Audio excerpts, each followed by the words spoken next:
नमस्कार दोस्तों, मैं आपका दोस्त भवानी शंकर बटोई, बटोई विज़न में आपका स्वागत करता हूँ। दोस्तों, आज हम एक विशेष शख्सियत के साथ में बैठे हुए हैं, जो कि ओसीआई है, ओवरसीज़ सिटीज़न ऑफ इंडिया। अ, आदरणीय मीना जी साहब के साथ में हम लोग बैठे हुए हैं, जो कि जिनका जन्म जो है, वो इंडिया के अंदर हुआ, प्रारंभिक शिक्षा हायर सेकेंडरी स्कूल की स्तर की शिक्षा और ग्रेजुएशन भी आपने जो है इंडिया में किया और शादी के बाद में आप जो हैं वो यूएस में सेटल हो गए। तो आज हम लोग क्या करने वाले हैं, एक आपको एक बिल्कुल अलग तरह के प्रोफ़ाइल से आज आपको रूबरू कराने जा रहे हैं। तो ये वीडियो थोड़ा-सा लंबा हो सकता है, इसके लिए आप इसमें बने रहिएगा। रीज़न क्या है कि यहाँ आपको इस वीडियो के अंदर ना केवल आपको जानकारियाँ मिलेंगी, बल्कि जो जानकारी आपको मिलने वाली है, वो आपके बहुत जगह पर काम में आ सकती है। जैसे मान लीजिए भारतीय कल्चर क्या है, भारतीय जीवन क्या है, यहाँ की शिक्षा पद्धति क्या है, यूएस के अंदर जो है वो क्या है, कि यूएस में किस तरह से क्या कुछ जीवन होता है, वहाँ किस तरह से क्या जॉब के माहौल होते हैं, वहाँ का जीवन शैली क्या है और वगैरह बहुत सारी जो चीज़ें हैं वो आपको मिलने वाली है। तो वीडियो डेफ़िनेटली थोड़ा लंबा ज़रूर होने वाला है, लेकिन आपको बहुत कुछ मिलने वाला है। और अभी मैंने एक शब्द बोला है OCI, overseas citizen of India. दोस्तों हमारी जो नागरिकता होती है ना, उसमें क्या होता है, एक होता है रेज़िडेंट इंडियन, एक होता है एनआरआई, एक होता है ओसीआई। तो तीनों जो है वो थोड़ा-थोड़ा उसमें अंतर होता है। जो हम भारत में रहते हैं, भारतीय नागरिक होते हैं, एनआरआई वो होते हैं जो कि भारतीय होते हैं लेकिन विदेशों में जॉब या बिज़नेस के लिए गए हुए होते हैं। एक ओसीआई होते हैं, जिनका क्या होता है कि वो भारत के भी जो है पूरी तरह भारत के साथ में जुड़े हुए होते हैं। भारत ने उनको पूरे अधिकार, राइट वगैरह दिए हुए रहते हैं। वो भारत के अंदर क्या है अपनी एसेट वगैरह परचेज़ कर सकते हैं। उनको किसी तरह से उनको जो है भारत से कोई वीज़ा वगैरह की ज़रूरत नहीं होती है। बहुत सम्मानीय और बहुत अच्छा जीवन यहाँ भारत में अपना हमेशा के लिए बनाए रख सकते हैं। तो एक ओसीआई पर्सनैलिटी जो कि यूएस के अंदर उन्होंने बहुत लंबा समय जो है वो गुज़ारा, उनके साथ हम लोग अभी गुफ्तगू करने वाले हैं। तो बिल्कुल बने रहिए, मैं आपका बटोई विज़न में स्वागत करता हूँ। मीना मैम का, आदरणीय मीना मैम का बटोई विज़न के अंदर बहुत-बहुत स्वागत है। मैम थोड़ा नमस्कार। नमस्कार मैम। आप सबको नमस्कार, नमस्ते, प्रणाम। मैम हम थोड़ा-सा जो है वो आपके बारे में हल्का-सा पहले कुछ जानना चाहेंगे, हमारी जर्नी को शुरू करने से पहले। जी, ज़रूर।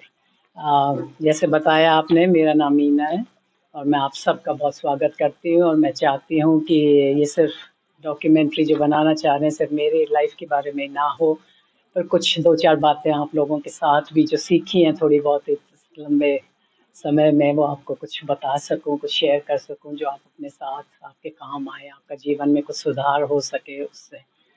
तो और बस यही है कि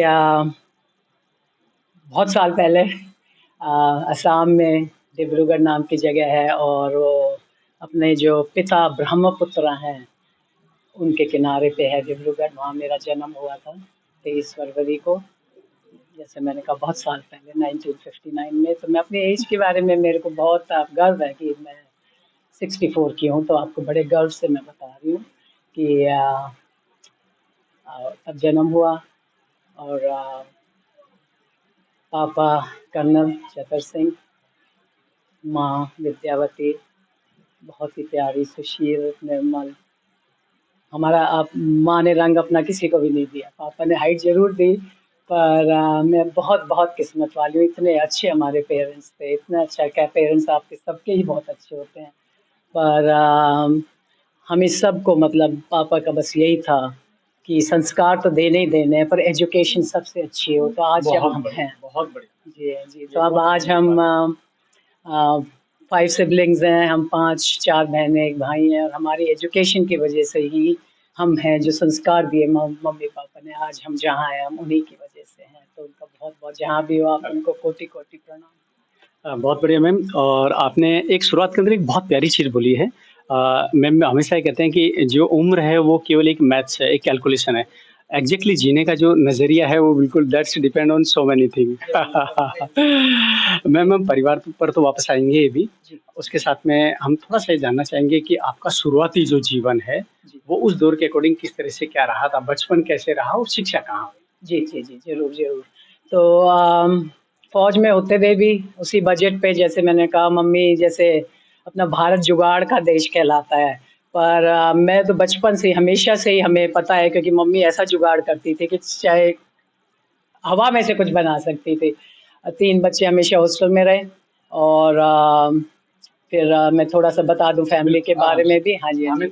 मैम हमें कोई जल्दी नहीं है क्योंकि हम आपसे आज बहुत कुछ लेने वाले हैं, तो आप आराम से ईज़ी गोइंग में हम चाहेंगे कि जो आपने मेरे को ऑफ कैमरा जो जिस तरीके से हम लोगों ने बात की, हम चाहते हैं कि ऑन कैमरा भी वो एक बिल्कुल, तरीके से बिल्कुल, बिल्कुल।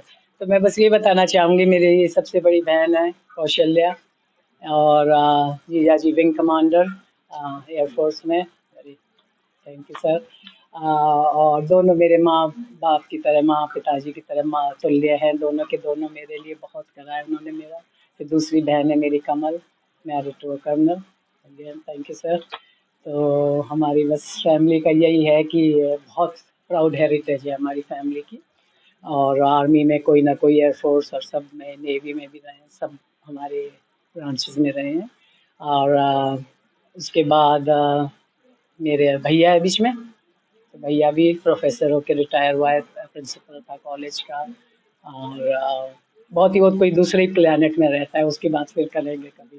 फिर उसके बाद बहन है मेरी, वो तो मेरी सब कुछ है, बहुत करा है उसने, मेरा खंभा बन के हमेशा खड़ी रही है मेरे साथ। और मेरे से 1.5 साल बड़ी है, पर हम दोनों बहुत क्लोज हैं।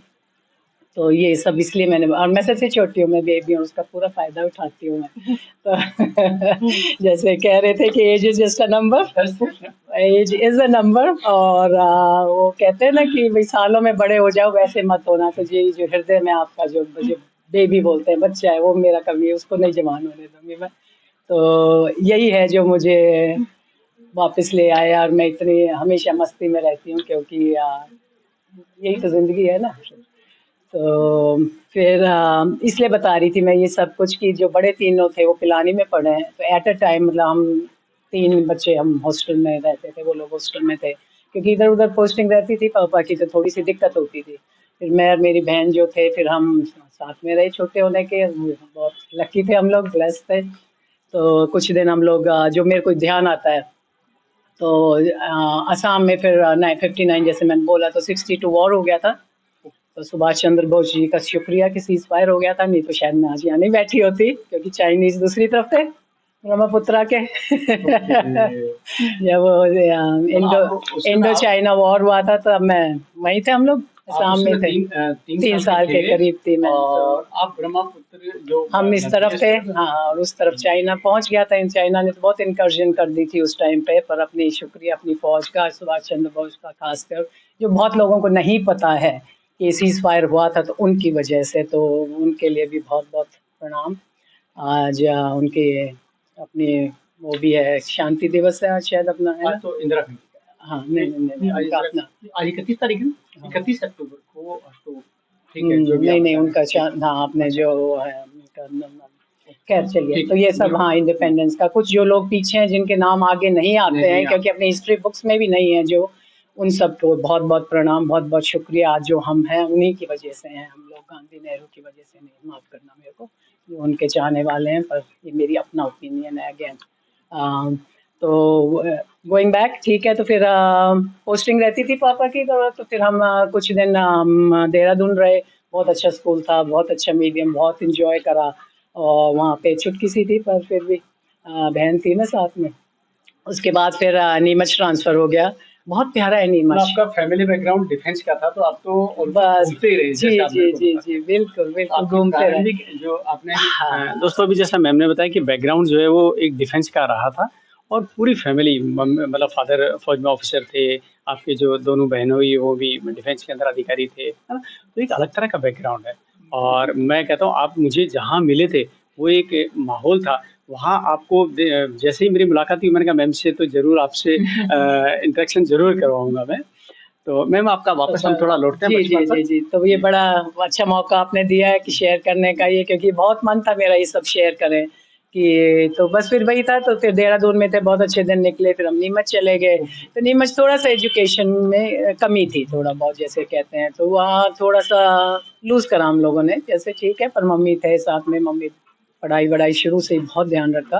तो उसके बाद फिर हम लोग आ गए थे अजमेर। फिर एक्चुअली पापा का ट्रांसफ़र हो गया वहाँ पे जाके अगरतला और मणिपुर, और वो बहुत ही डेंजरस एरिया है, जैसे आप लोग जानते हो, नक्सलाइट्स और ये सब बहुत वो था। नॉट अ फैमिली स्टेशन, जैसे होता है स्टेशंस भी अलग-अलग होते हैं। अब तीनों वो पिलानी में, हमारे भाई-बहन तीनों पिलानी में, और हम फिर लेके फिर मम्मी अजमेर में बैठे थे, हमारे एक मामा जी थे वहाँ पे। तो फिर हम लोग वहाँ रहते थे, तो 3rd क्लास में हम लोग गए थे।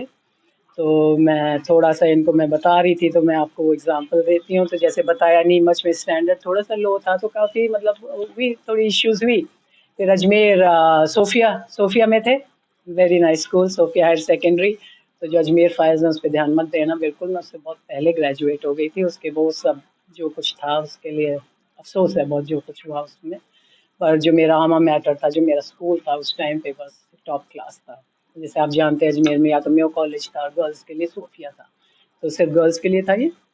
बहुत पहले 1-2 classes I think second third तक अलाउड थे, फिर वो भी बंद हो गया था। तो बहुत सुंदर हमारा स्कूल। अभी वेरी वेरी गुड कॉन्वेंट था, नन्स थी उसमें, बहुत स्ट्रिक्ट थे, बहुत अच्छा, वही जो डिसिप्लिन जिससे हम पले बड़े हुए थे, क्योंकि फौज में थे ना, तो पूरा तो भी बिल्कुल फिट हो गए थे हम लोग उसमें जाके पूरा।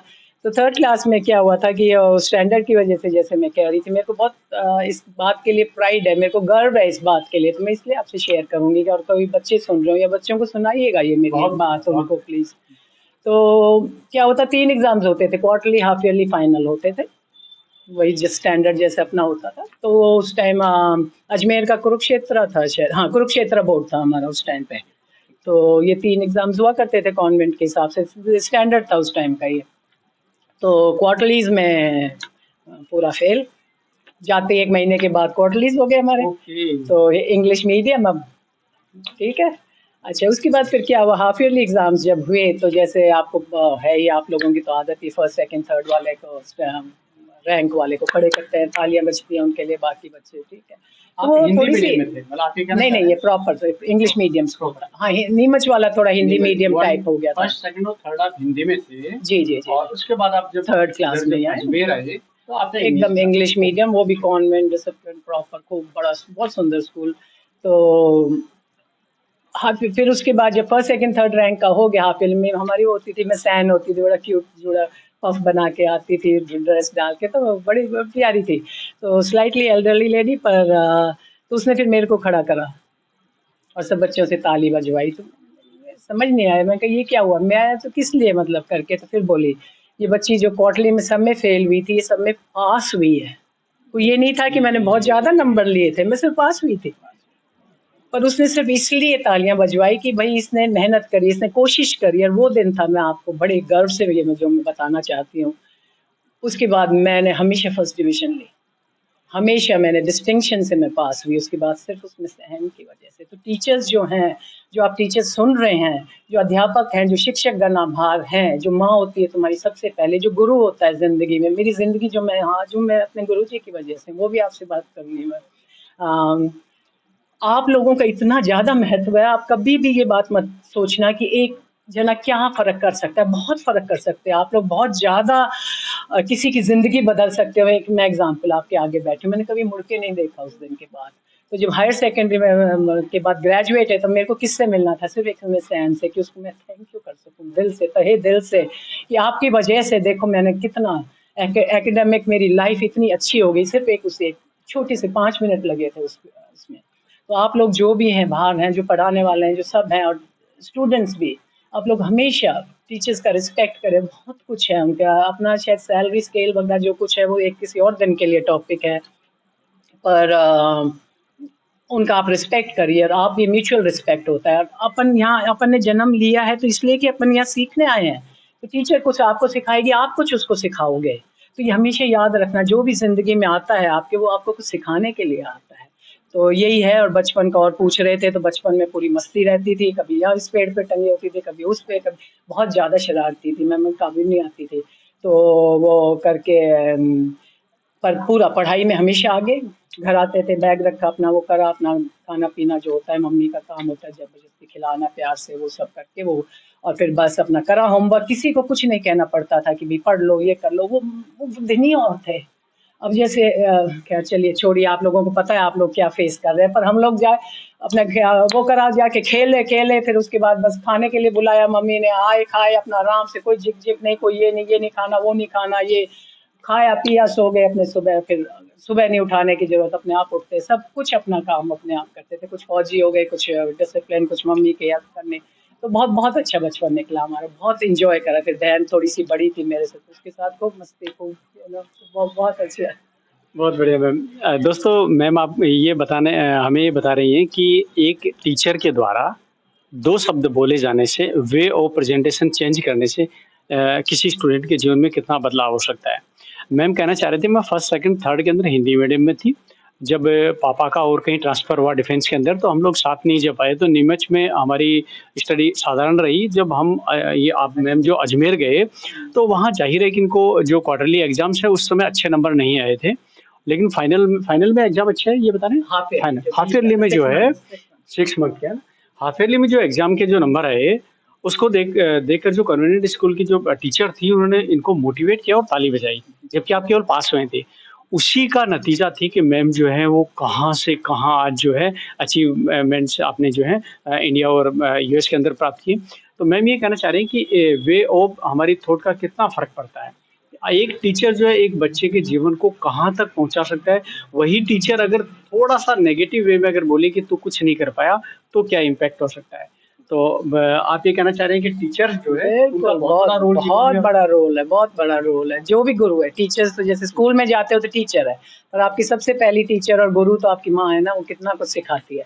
ये कोई वो ज़रूरी नहीं है कि भई पढ़ी लिखी है, कॉलेज पास है, कुछ भी नहीं। अब जैसे माँ थे तो बस ठीक था, वो 3rd या 4th क्लास थी, लाडली थी 3 भाइयों में, पर मतलब उन जैसा कोई हो ही नहीं सकता, मतलब हर एक चीज़ में जो थी वो इतनी वो थी, काबिल थे। फिर पापा भी जो थे हमेशा उनकी यही थी कि मैनरिज़्म, संस्कार ऐसे सिखाने, ऐसे उठना, ऐसे करना है, टाइम का पापा ने इतना सिखाया। अब जैसे मैं यहाँ आई इंडिया में तो ये बोला गया मेरे को कि कोई बात नहीं, इंडिया स्टैंडर्ड टाइम चलता है, ये गेट यूज्ड टू। मैंने कहा ये बात नहीं होएगी, मेरा टाइम अगर प्रेशियस है आपका भी वो नहीं है, मैं आपके लिए टाइम निकालती हूँ तो आप भी समय से आएँगे। आप जैसे थे आज सुबह भवानी जी बिल्कुल डॉट पे 9:30 बोला था, यहाँ पे आके 9:30 पहुँच गए थे, तो मेरे को बहुत अच्छा लगा, क्योंकि यहाँ पे लोगों को हम हर एक चीज़ में यूएस की नकल करते हैं। ये मतलब मेरे को थोड़ा-सा वो मेरी दुखती भी रह गई है। ड्रग्स हैं और कुछ नेगेटिव चीज़ें, फटी हुई पैंटें पहननी है आपको, वो ओवरनाइट इंडिया में आ जाती है, ठीक है ना? पर ये बात रिस्पेक्ट ऑफ लेबर कि कोई काम छोटा नहीं है, वहाँ झाड़ू पोछा करा है, बर्तन धोए, सब कुछ करा है हमने, कि रिस्पेक्ट ऑफ लेबर है, उसमें कुछ अपना काम कर रहे हो, किसी और का नहीं करने, और किसी और का भी कर रहे हो तो कमा रहे हो, कर रहे हो, ठीक है ना? और टाइम, अब जैसे पापा है जो कि वो तो फिर हमारी तो बात ही और होगी ना फौजी के साथ, तो फिर पापा अपना ऑफिस में उनके साइन लगा रहता है, to be on time is late, to be early is on time, to be on time is late, to be late is a sin, पाप है। आप अगर टाइम से पहले आते हैं तो आप समय पे हैं, 5 मिनट पहले आप पहुंच जाए, ठीक है। अगर आप टाइम पे आए हैं तो आप लेट हैं, और अगर आप लेट आए हैं तो वो एक पाप है, छोटी मोटी बात नहीं है, क्योंकि आपने दूसरे बंदे को डिसरिस्पेक्ट करा, उसके टाइम को आपने डिसरिस्पेक्ट करा, ठीक है ना। तो ये थोड़ा सा वो है, तो ये थोड़ा सा जब ये बोला गया मेरे को, मैंने नहीं माना इस बात को, मैंने कहा नहीं, अगर मेरे को आपने 8 बजे का टाइम दिया, मैं 7:45 आ जाऊंगी, 8 बजे तक, 7:15 तक आपकी वेट कर सकती हूँ, उसकी बात नहीं, तो लॉस आपका है फिर। तो ये हमें, ये जो है ये हमें बदलना है। क्यों ये इंडियन स्टैंडर्ड टाइम क्यों ये आया, इसको फेंको, घर कचरे में फेंको, इसको ये कचरे में फेंकने लायक है। ये क्या होता है इंडियन स्टैंडर्ड टाइम? कुछ नहीं, भारत टाइम करेंगे आपसे, ठीक है। इंडिया स्टैंडर्ड टाइम गया कचरे में, भारत का समय टाइम पे आएंगे हम लोग सब।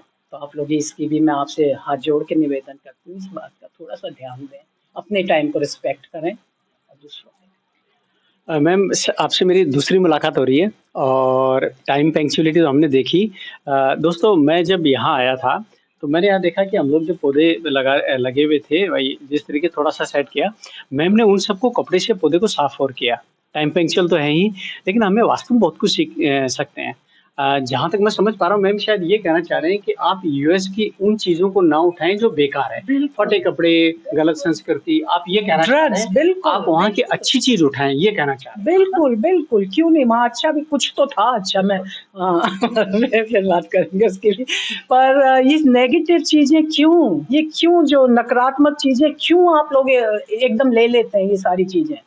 लिव-इन है, ड्रग्स हैं, ये सारा कुछ उल्टा उटपटांग कपड़े पहनना, गंदे शोज़ देखना, गंदा वो क्यों? क्या कमी है हमारे हिंदुस्तान में?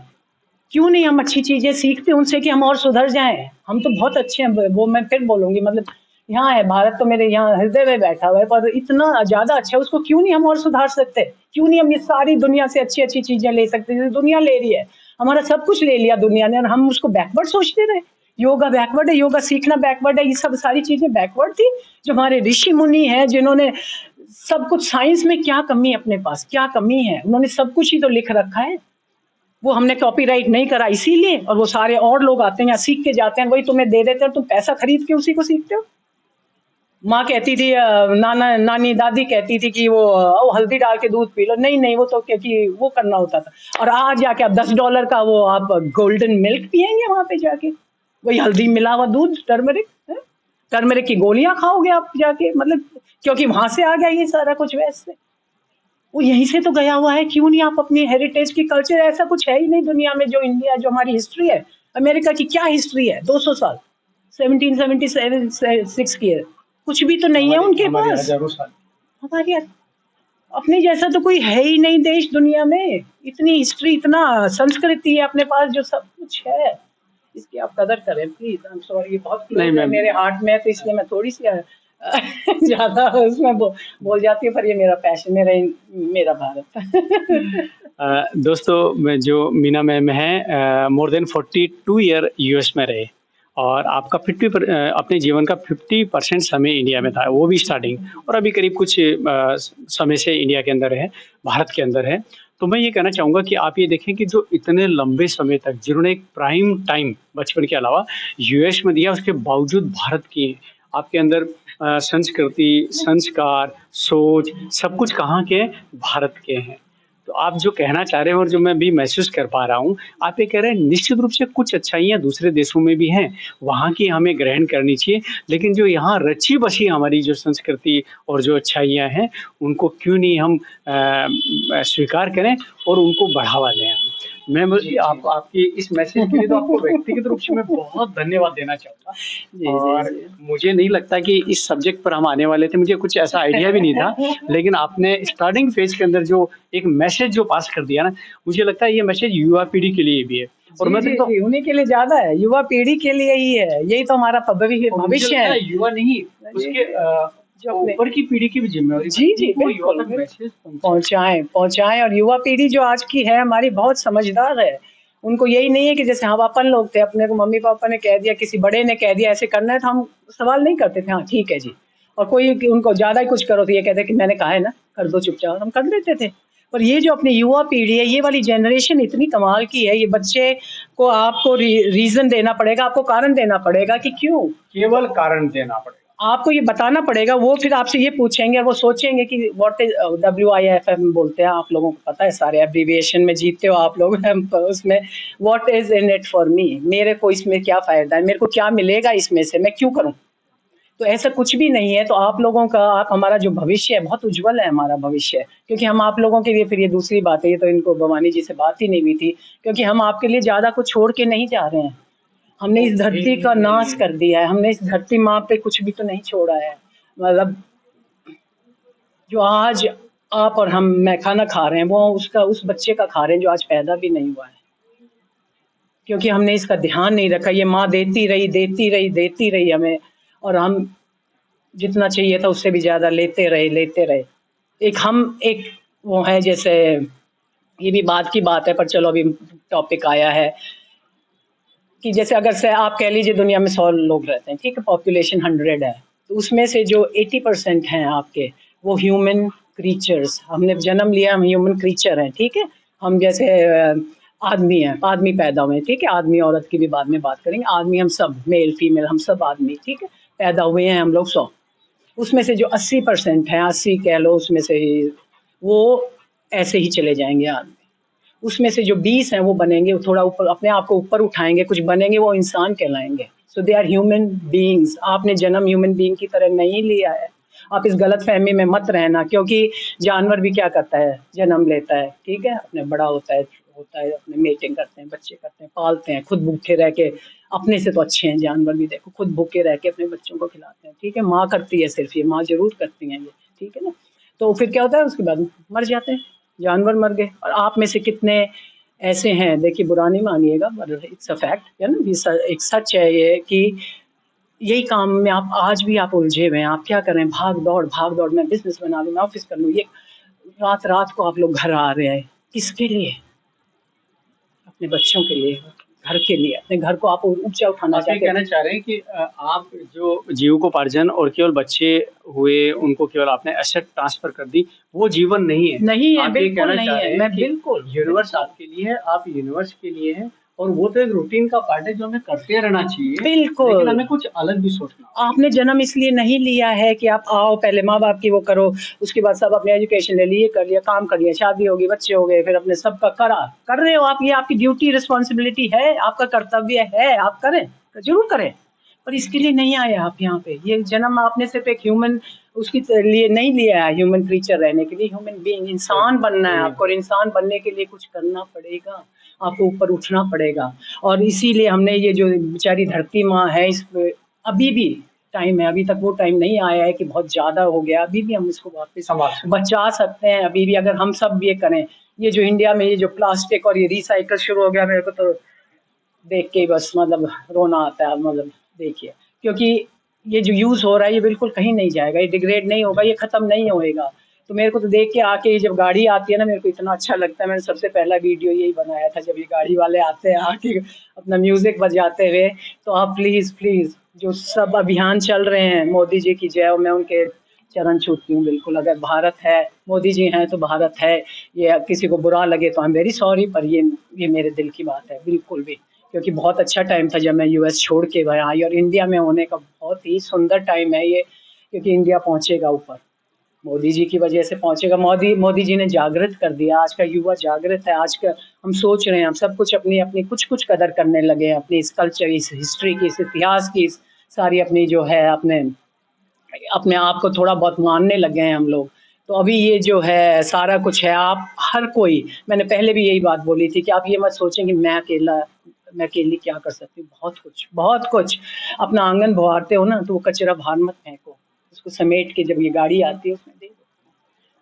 मुझे लगता है दोस्तों बहुत कुछ मिलने वाला है, और हम मैम के ये जो विचार और जो भी संजो के रखे हुए हैं, इसको लास्ट में फिर थोड़ा कवर करने वाले हैं। और अब थोड़ा-सा वापस एक बार लाइट मोड की तरफ आते हुए हम चाहेंगे, मैम वो क्या दौर था आपका बचपन का, थोड़ा आप मुझे बताएँ, क्योंकि आप ज़ाहिर है कि हमने एक समय निकाला है, तो वो भी एक उस दौर के बारे में थोड़ा आप मुझे बताएँ। जरूर। क्या आप कभी खेत में भी रहे हैं? क्या आपने कोई है ना बताया? मतलब रहे नहीं, पर कभी गांव में नहीं रही, पर मेरे को बहुत प्यार है, हरियाणा से है, मैं जाटनी हूँ। तो उल्टा यहाँ पे सुनने को मिलता है, सड़क पे जा रही होती है तो कुछ लोग पूछ लेते हैं कि आप बाहर की हो क्या। तो लगता है क्योंकि हम सारी तेज चलना, तेज और सो थोड़ा सा रंग माँ से जो मिला है थोड़ा बहुत, और वो सब करके। तो मैं एक बात और बोलना चाहूंगी कि ये सब कुछ है यूएस से नहीं मिला, ये उसकी कृपा है, शिव शिवा की कृपा है, गुरु जी की कृपा है। तो जब आप अंदर आध्यात्मिक में थोड़ा बहुत हो जाते हैं तो फर्क पड़ता है। तो लोग पूछते हैं तो फिर मैं उनको हरियाणवी में जवाब देती हूँ, हाँ ताऊ के बात से करके। तो मैं कभी रही नहीं है गांव में, पर मेरे को बहुत अच्छा लगता है। मामा जी के हैं अभी हमारे, हमारा एंसेस्ट्रल होम है, तो वहाँ पे जाते हैं, वहाँ रहते हैं, खेतों में गए हुए हम बाहर रजबाई के पास भी जाके, जंगल पानी सब जैसे प्रॉपर उस टाइम पे मोदी जी नहीं थे ना, तो बाथरूम भी नहीं थे ना घरों में, तो हमने वो भी कर रखा है। क्या खाना, क्या मजा आता है वहाँ पे बैठ के खाने में। एक तो अपना घी पूरा सिंपल, टेक्नोलॉजी नहीं थी, जैसे मोबाइल कुछ नहीं था, टेक्नोलॉजी नहीं थी, बिजली भी नहीं होती थी। कैसा हुआ करता था? अरे वहाँ तो मतलब इतना मजा था, खिलौने नहीं चाहिए थे हमें, कुछ भी नहीं चाहिए होता था। और फिर आप पूछ ही रहे हैं, तब स्कूल में मैं अपने फील्ड हॉकी खेलती थी, मैं अपनी कैप्टन थी, अपनी मैं टीम लेके यहाँ आई थी, जयपुर आई थी, मोती डोंगरी में। तो याद है अपने, कब की बात है? ये शायद 8th क्लास में थी मैं उस टाइम पे, तब तो कैप्टन बन के मैं टीम यहाँ जयपुर लेके आई थी स्टेट की। 75 तो ग्रेजुएट होगी, तो उससे थोड़ा सा पहले की बात है। जी 75 तो आई ग्रेजुएटेड। तो वो था, खूब खेलती थी। अब जैसे मैंने कहा था, बहुत मस्ती करी, बहुत बहुत अच्छा टाइम निकला सारा। नन्स के साथ भी बहुत स्ट्रिक्ट थी, सब कुछ थी, पर फिर भी तो बहुत बहुत एंजॉय करा। फिर बहन थी, थोड़ी बड़ी थी, तो वो भी मेरी दोस्त थी, सब कुछ थी। लड़ाई होती थी, काफी लड़ती थी बेचारी, उससे पूछोगे तो वो तो अ, डिब्रूगढ़ में जब हम थे तो टिकती तो कभी थी नहीं ना, था मैं हमेशा मेरे हाथ में फूल होता था। मैंने फोटोज देखी, मैंने मम्मी से पूछा, मेरे को बहुत अच्छा लगता है पौधे, मतलब बच्चे एक किताब में और एक ये पौधे बच्चों की तरह है ना, कितना कुछ आपको देते हैं ये वापस। तो मेरे हाथ में हमेशा फूल हुआ करता था। अभी ये गिर गए सिर के, कोई बात नहीं। अभी भी इंडिया में आपको इसीलिए बाल लंबे रखे कि गजरा लगाऊं रोज, और पूरा शौक फ्रेश फ्लावर्स का। वहाँ बहुत ज्यादा महंगे फ्लावर्स, तो इनका शौक है। थोड़ा सा गार्डन भी वहाँ रखती थी, तो मम्मी से ये पूछती थी। अच्छा, तो हम वहाँ बैठे खेल रहे थे ब्रह्मपुत्रा के पास, खूब निर्मल पानी बह रहा, पर वहाँ पे वो पड़ा हुआ था लॉग, वो लकड़ी का तना पड़ा हुआ था, तो उस पे झूला झूल रही। बताया था, बदमाशी तो करती थी ये ना। तो पानी में दूसरी साइड वहाँ बहुत गहरा गड्ढा था, तो उसमें गिर गई। तो शुक्र है बहन जो इतना मेरे को प्यार करती थी, एक बार डूबी, दो बार, तीसरी बार उसने मेरे को निकाल लिया। फिर पकड़ के चिपका के फिर घर ले गई। हाय मम्मी मेरी मीनू डूब जाती है, मीनू बोलते हैं घर में मुझे, हाय मम्मी मेरी मीनू डूब जाती। तो आज कहती है तेरे को डूब नहीं देती। I love you sister. पर औरों ने भी काफी उसको कहा था कि ये तेरी गलती है जो यहाँ। पर मैं वापस आई सिर्फ इसलिए हूँ कि आज तक करवाया ही करवाया है सबसे, मैंने अपनी बहनों से सबसे सब कुछ दे दूँ उनको वापस। तो ये आपका सवाल दोस्तों आने वाला बीच है। में रोकते हुए इसलिए बोल रहा हूँ मैं, हम जो बात कर रहे हैं ना, पूरा 64 पे बात करें। 64 की एज की मैम जो है, कितनी एनर्जेटिक और कितनी यंग है, आप देखो जो है ना। इसी से तो यही तो है, ये मस्ती तो रखती है यंग देखी, और ये सारा ये तो एक नंबर है। खूब अपने मस्त रहिए, स्वस्थ रहिए, आनंद रहे। और दोबारा उसी बात पे, तो ये जो जिंदगी आप लोग जी रहे हो, भाग दौड़, वहां तो थी भाग दौड़, यहाँ किस लिए? यहाँ आराम से एंजॉय करो। मतलब वहां तो देखो, कोई भी आप लोग शादी में जाते हो, तुम यूं लगे थोड़ा सा, मेरे को वो लगता है अच्छा मंडे की ट्यूसडे की, वहां तो सिर्फ वीकेंड पे करते हो तुम लोग। सैटरडे संडे हमारे 5 दिन काम होता है ज्यादातर जगहों पे। सैटरडे संडे आपका ऑफ है, तो उसमें आप पहले अपॉइंटमेंट लोगे। शादी तो 2 साल पहले आपको सेव द डेट भेज देनी पड़ती है। बर्थडे भी मनाना है तो वीकेंड पे ही होगा। यूं नहीं कि भाई दमा उसी दिन है मस्ती का। को कितना अच्छा लगता है उसी दिन आपका बर्थडे मनाया जाए, जिस दिन है, या जिस दिन को जो भी एनिवर्सरी तक, एवरी फंक्शन वो वीकेंड पे होता है। तो वहाँ पे मेरे नीस है, नंबर 2 सिस्टर की बिटिया है, वहाँ पे बड़े सिस्टर का बेटा है, वही मेरे खंबे थे, वहीं रहते थे। उन्हीं की वजह से बहुत कुछ उनका सहारा था। तो मतलब उनको बोलना पड़े तो मतलब 6 महीने पहले उनको बोलो बेटा खाने पे आ जाओ। ये इतनी बिजी लाइफ है वहाँ पे। तो जैसे लोगों को इतना शौक है, वो अभी शायद इनका सवाल था, पर मैं पहले बोल दूं जैसे, और सारी चीजें भूलने जा रही हूँ, कि यूएस का जो पागलपन है, जो बाहर जाने का पागलपन है, वो भूत उतार लो आप लोग अपने सिर से, कि है सब कुछ है, आसमान छू सकते हो आप लोग, पर जान देनी पड़ती है। बहुत ज्यादा मेहनत है, बहुत ज्यादा, मतलब कोई जिंदगी तो बचती नहीं है। काम काम काम बहुत ज्यादा होता है। ठीक है, आप लोग कहोगे यहाँ भी वही है, पर फिर भी ये भारत है।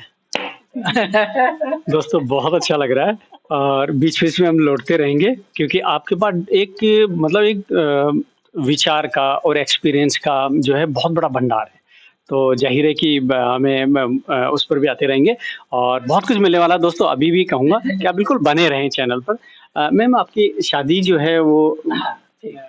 तो हाँ जी, तो फिर वो अपन ने शायद वो नहीं कवर करा, तो मैंने अपनी वो करी, स्कूलिंग करी सोफिया से। अपन वो बोलो है, सोफिया से हाई सेकेंडरी करी। फिर मेरी सिस्टर सोफिया कॉलेज रोड के दूसरी तरफ था, वो आप अजमेर जाओगे तो देखना, स्कूल यहाँ है, कॉलेज वहाँ है, खूब सुंदर आलीशान बिल्डिंग्स है हमारी। तो मेरी सिस्टर वहीं चलेगी, पर मेरे से 1 साल सीनियर थी वो। वैसे भी तो बहुत खुश थी वो, क्योंकि बहुत डांट खाती थी मेरे लिए, रोज ही पेशी होती थी उसकी। उसकी होती थी, मैं बच जाती थी। वो जब तक गुस्सा करने आती थी, मैं भाग जाती थी। तो ये था हमारा बचपन। बहुत उसके लिए बहुत बहुत थैंक यू, बहुत सहा उसने मेरे लिए। तो कह रहा, फिर मेरे को यूँ लगा कि मेरे को वापस आना है। जैसे मैं कहती यार, मेरी अटैचमेंट थी, तो मैं वापस आई। मैंने रोहतक से प्री मेडिकल करी, पापा डॉक्टर बनाना चाहते थे, तो मैं पीएचडी भी नहीं कर पाई, अफसोस, सॉरी पापा। और इसीलिए फिर बाद में मेडिकल लाइन में मैं चली गई थी, क्योंकि वही था कि भाई दूसरों की किसी तरह कुछ सेवा कर सकें। पर वो करी, फिर मैंने बीएससी करी है गुड़गांव से। तो अब पता नहीं कहाँ है कॉलेज में बीएससी कर लिया जी, मैंने बीएससी करी, और खूब वही जैसे बताया था, फर्स्ट डिवीजन डिस्टिंक्शन से बिल्कुल। और अब कॉलेज ढूंढती हूँ तो पता नहीं वो कॉलेज कहाँ चला गया, पता नहीं। तब तो ये 1.5 घंटा लगता था दिल्ली से। दिल्ली में बड़े दीदी थे, जैसे मैंने बताया, मैं उन्होंने बहुत कुछ करा है मेरा, एयरफोर्स में पोस्टेड थे। दिल्ली में। तो दिल्ली में आ जाती थी छुट्टियों में उनके पास, और पापा मसूरी में पोस्टेड थे। मेरे को थोड़ा चक्कर चढ़ता है पहाड़ों का, तो डरती जाती नहीं थी उनके पास। तो वापस जाते थे तो 1.5 घंटा लगता था गुड़गांव को कॉलेज पहुंचने में। अब बताओ कहाँ दिल्ली और कहाँ गुड़गांव, मतलब उस खैर जमाने के उस अनुसार जमाने आज तो में जो कुछ नहीं, होता आज था, तो बीच में गुड़गांव में खेत थे, खुला था, बहुत अच्छा लगता था जाना। आज तो खैर बिल्कुल मैं एक हो गया, आज तो गुड़गांव एक और हो गया, दिल्ली एक हो पता ही गया नहीं, हाँ ओवरलैप हो रहे हैं शायद, इधर से और रोहतक, इधर से ये सब कुछ। तो उसके बाद फिर मैंने एमएससी करी, और अपना एमएससी आराम कब किए से थे मैम? मैंने एमएससी 78 में एडमिशन ले लिया था जी। 78 में लिया, क्योंकि 75 ग्रेजुएट हुए, 3 साल बीएससी के, वो रुकना तो कहीं था ही नहीं ना, वो मिसहैन की वजह से। और फिर पूरी रिसर्च, बाकायदा रिसर्च करी प्लांट्स के ऊपर, ऑक्सीजन पे, ग्रोथ हार्मोन जो आजकल डेली यूज हो रहे हैं, उस पर मेरी रिसर्च थी पूरी बाकायदा। ओके। हाँ जी, तो वो फिर 80 में मैंने ग्रेजुएट करा, 2 साल में पूरी एमएससी कर ली थी। फिर वहीं पढ़ाया, वहाँ पे एक हमारे साथ में नेबर थे, तो वो बोले कि स्कूल में ज़रूरत है इंग्लिश टीचर की, तो मैं वहाँ पढ़ाने बहुत एंजॉय करा मैंने। यशोदा पब्लिक स्कूल होता था, प्रिंसिपल बहुत ही प्यार करती थी मेरे को। तो साइकिल पे अपने चढ़ के चली जाती, स्कूटर सीखा नहीं, कार सीख, शौक ही नहीं था मेरे को इन चीज़ों का बिल्कुल। और आपने जाके वहाँ भी पढ़ाया। फिर 82 में मेरी शादी हो गई। वो भी आराम से, मतलब बाकियों की तो थोड़ी जल्दी-जल्दी हो गई थी सबकी शादी, क्योंकि लाडली थी पापा की, बहुत लाडली थी मैं। और मेरे को पूरा टाइम दिया गया कि जो भी तेरे को चाहिए। तो मेरे को थोड़ा-सा था, जैसे आप लोगों को क्रेज़ है, तो मैं खैर आपको बोला मैंने कि हटा लो क्रेज़, पर उस टाइम था मैंने कि जाके बाहर जाके पीएचडी करूँ, क्योंकि पढ़ाई देखो है ही, सुपीरियर है पढ़ाई। स्कूल तक देख लो ऐसा ही है, पर हायर एजुकेशन जो है यूएस की कमाल की है, बहुत अच्छी है। मेरे को बहुत फ़र्क है यहाँ के वहाँ के स्टैंडर्ड में। तो अब जैसे आपकी एमएससी है, वो बीएससी के इक्विवेलेंट आपको वो करा जाएगा, तो वहाँ जाके भी फिर मैंने कुछ खैर शादी हो आए, सब कुछ हो गया, अच्छी फैमिली थी। रोहतक बहादुरगढ़ में से फैमिली, ये लोग तो दिल्ली में रहते थे बसंत विहार में, पर ससुराल बहादुरगढ़ है मेरी। और शादी होके यूएस चली गई फिर। और हाँ, थोड़ा यूएस का भी है कि आपका कैसे जाना हुआ, ऐसे जाना हुआ। शुरुआती समय जी, कैसा जी, रहा? जी। यूँ नहीं था कि मैं उठ के चली गई या कुछ था। अब जैसे वहाँ पे एक वो थी, लड़की थी, उसको मैंने बिटिया की तरह अपने पास रखा था। तो उसके तो बस एक लत थी बचपन से, यूएस जाना है, यूएस जाना है। तो इंडिया को कुछ भी नहीं मानती है, गुजरात से है करके, बड़ी प्यारी बच्ची है मेरी बेटी। मानती हूँ उसको मैं। तो मतलब खेत गिरवी रख के, और उसका नाम भाभी है। हाँ, वो तो उस टाइप से करके। तो मेरे को ऐसा कोई शौक नहीं था, जैसे मैं कह रही हूँ पापा की लाडली कहाँ जाती है इतनी दूर पर, ठीक है। तो शादियों के वहाँ चलेगी, अच्छी वो थे। तो ये 6 बहनों में एक भाई थे मेरे आपके हस्बैंड। जी, जी, जी। थे, मतलब ही स्टिल देयर, पर हाँ जी, तो काफ़ी थी, इट वाज़ अ स्ट्रगल। मैं यहाँ थी बसंत विहार में रही, शादी होके कहीं आने-जाने को नहीं दिया गया। बहन लोकल थी, पर नहीं नहीं जा पाई। तो दैट वाज़ इंडिकेशन टाइम कि क्या-क्या होने वाला है आगे। पर ठीक है, वो थी ना मस्ती, तो ढक्कन लगा दिया गया मेरे ऊपर, ये कह लीजिए मैम हम ये जानना चाहेंगे कि मुझे बॉटल में बंद कर दिया गया। जो फ्री आत्मा थी, मैं यहाँ-वहाँ उड़ती फिरती थी तितली की तरह मम्मी-पापा के घर में, तो वो ढक्कन करके बंद कर दिया गया मेरे को। तो ठीक है, कर्म है। देखिए जी, एक बात आप पक्की रखिए, क्योंकि मेरे को बहुत कुछ ने बोला कि आपने इतने साल कैसे सहा, क्योंकि मैं हमेशा से हुई थी, जैसा आप देख रहे हो मेरा नहीं, वो वापस ज़िंदा हो गई है मेरे अंदर, फिर से फ्लेम, वो ज्वाला फिर जगी है एक बार। फिर एक बार तो पानी गिर गया था उसमें बहुत सारा। पर कि तूने ऐसे कैसे वो करा। तो ठीक है, ये देखिए आप सब, आप जहाँ होते हो, जो दुःख आपका जन्म दुःख उठाने के लिए नहीं हुआ, ये सारे मेरे गुरुजी ने बताया। क्योंकि एक जन्म मम्मी-पापा ने दिया, मेरा दूसरा जन्म हुआ जब मेरे गुरुजी आए थे। तो अभी 15 साल के करीब हो गए हैं जब से मेरी ज़िंदगी बिल्कुल बस फूल ही फूल है।